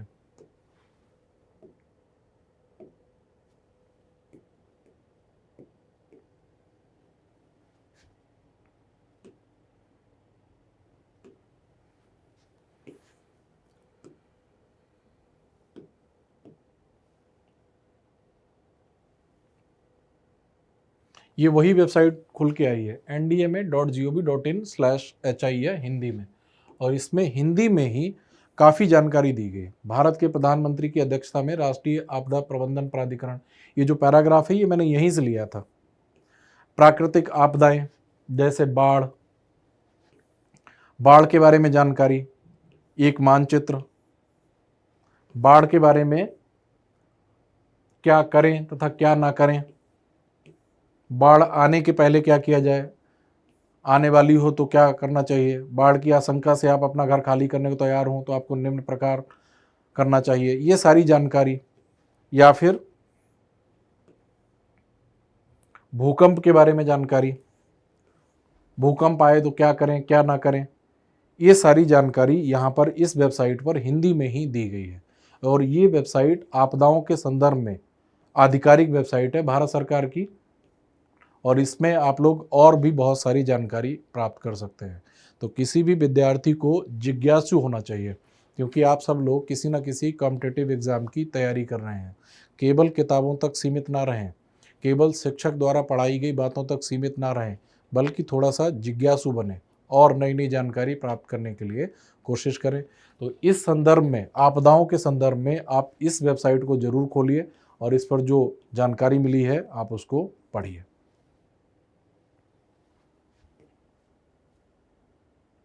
याकोहामा रणनीति तथा अधिक सुरक्षित संसार के लिए कार्य योजना। याकोहामा जापान का एक शहर है। जापान के याकोहामा शहर में आपदाओं के प्रबंधन के लिए, आपदाओं के न्यूनीकरण के लिए जो रणनीति और कार्य योजना बनाई गई थी, उससे संबंधित यहाँ पर जानकारी दी गई है। प्राकृतिक आपदाओं ने विस्तृत रूप से जन एवं धन की हानि होती है। प्राकृतिक आपदाओं से इस स्थिति से निपटने के लिए भरसक प्रयत्न किए जा रहे हैं। ये भी महसूस किया जा रहा है कि प्राकृतिक आपदा द्वारा पहुंचाई गई क्षति के परिणाम भूमंडलीय प्रतिघात हैं। भूमंडलीय प्रतिघात का मतलब हो गया कि वैश्विक प्रभाव होता है उनका, और अकेले किसी राष्ट्र में इतनी क्षमता नहीं है कि वह इसे सहन कर पाए। अतः 1989 में संयुक्त राष्ट्र सामान्य असेंबली, संयुक्त राष्ट्र सामान्य असेंबली का मतलब हो गया जनरल असेंबली, जो महासभा जिसे कहा जाता है, संयुक्त राष्ट्र जनरल असेंबली या महासभा में इस मुद्दे को उठाया गया, और मई 1994 में जापान के याकोहामा नगर में आपदा प्रबंधन की विश्व कॉन्फ्रेंस में इसे औपचारिकता प्रदान कर दी गई, और यही बाद में याकोहामा रणनीति तथा अधिक सुरक्षित संसार के लिए कार्य योजना इसे ही कहा गया था। प्राकृतिक आपदा न्यूनीकरण का अंतर्राष्ट्रीय दशक और याकोहामा रणनीति तथा सुरक्षित संसार के लिए कार्य योजना, और इस कार्य योजना में और इसमें जो रणनीति अपनाई गई थी उसमें कौन कौन से प्रस्ताव पारित किए गए थे उनकी जानकारी यहाँ दी गई। विश्व बैठक में प्राकृतिक आपदा न्यूनीकरण के लिए पारित प्रस्ताव कौन कौन से हैं, ये दर्ज होगा। ये दर्ज होगा का मतलब है कि ये ध्यान दिया जाएगा, इट विल नोट। ये इंग्लिश वाली एनसीईआरटी में लिखा है इट विल नोट, इसका मतलब है इस पर ध्यान दिया जाएगा कि हर देश की ये प्रमुख जिम्मेदारी है कि वे प्राकृतिक आपदा से अपने नागरिकों की रक्षा करें। विकासशील देशों, विशेष रूप से सबसे कम विकसित एवं चारों ओर से भूआबद्ध देशों तथा छोटे द्वीपीय विकासशील देशों पर आग्रतापूर्वक ध्यान देना होगा। आग्रतापूर्वक का मतलब है कि उन पर विशेष ध्यान देना होगा। जहां भी ठीक समझा जाएगा वहां आपदा से बचाव, निवारण एवं तैयारी के लिए राष्ट्रीय स्तर पर कानून बनाकर क्षमता एवं सामर्थ्य का विकास करना तथा इस कार्य में स्वैच्छिक संगठनों तथा स्थानीय समुदायों को संगठित किया जाना चाहिए। ये उप क्षेत्रीय, क्षेत्रीय तथा अंतर्राष्ट्रीय सहयोग द्वारा उन कार्यों को बढ़ावा तथा मजबूती देगा जिनसे प्राकृतिक तथा दूसरी आपदाओं को रोका अथवा कम किया जा सके। या उसका निवारण किया जा सके। इस प्रक्रिया में निम्नलिखित पर विशेष बल दिया जाएगा। मानव तथा संस्थागत क्षमता निर्माण तथा सशक्तिकरण, तकनीकों में भागीदारी, सूचना का एकत्रीकरण, डिसेमिनेशन प्रकीर्णन या फिर इसका मतलब है प्रसार, सूचना का प्रसार करना, तथा उपयोग और संसाधनों का संग्रह करना। तो यहाँ पर जो बातें लिखी गई हैं वे सामान्य सी बातें हैं, कुछ एक्सप्लेन करने वाला नहीं है, केवल पढ़ने वाली बातें हैं। एक यहाँ पर जानकारी दी गई है कि 1999 से 2000 को आपदा न्यूनीकरण का अंतर्राष्ट्रीय दशक भी घोषित किया गया था। यहाँ पर एनसीईआरटी में ही एक टाइपिंग की एरर है, 1999 नहीं 1990 से 2000, 1990 से 2000 को आपदा न्यूनीकरण का अंतर्राष्ट्रीय दशक भी घोषित किया गया था। और एक बार मुझे उस स्टेट पीसीएस का नाम याद नहीं आ रहा है, एक बार ये शायद उत्तर प्रदेश के स्टेट पीसीएस में ये प्रश्न पूछा गया था कि निम्नलिखित में से किस अवधि को अंतर्राष्ट्रीय दशक घोषित किया गया था आपदा न्यूनीकरण का। उसका उत्तर हो जाएगा 1990 से 2000 के बीच का ये जो 10 साल का टाइम था, इसे ही आपदा न्यूनीकरण का अंतर्राष्ट्रीय दशक घोषित किया गया था। तो ये जो जानकारी आपकी एनसीईआरटी में दी गई है जिसमें लिखा है 1999, वह गलत है, ये 1990 होगा। 1990 से 2000 का जो समय था उसे आपदा न्यूनीकरण का अंतर्राष्ट्रीय दशक घोषित किया गया। तो ये सब चीज़ें पढ़ने की हैं। और इसके अलावा इसमें पढ़ने के साथ साथ मैंने कुछ मानचित्र आप लोगों को अलग से दिए हैं, तो उन मानचित्रों के साथ आप लोग मानचित्रों का भी अभ्यास कर लें और आपदाओं के प्रबंधन के क्या क्या उपाय हो सकते हैं। प्रत्येक आपदा के संदर्भ में हम लोगों ने कुछ बिंदुओं को पढ़ा, उनको आप लोग पढ़ लें, उससे आप लोग आपदाओं के बारे में बेहतर जानकारी प्राप्त कर पाएंगे। इसके साथ साथ जो मैंने एनडीएमए की वेबसाइट का जो लिंक दिया था, इस पर भी आप लोग जाकर और आपदाओं के संदर्भ में कुछ जानकारी प्राप्त कर सकते हैं। और इसके साथ ये क्लास आज की समाप्त होती है। और इस क्लास की समाप्ति के साथ ही या इस चैप्टर की समाप्ति के साथ ही भारत भौतिक पर्यावरण नाम की एनसीईआरटी समाप्त होती है। अब हम लोग भौतिक भूगोल के मूल सिद्धांत नाम की जो एनसीईआरटी है उसका अध्ययन प्रारंभ करेंगे। और आज की क्लास में इतना ही। अब हम लोग अगली क्लास में मिलेंगे। धन्यवाद। नमस्कार।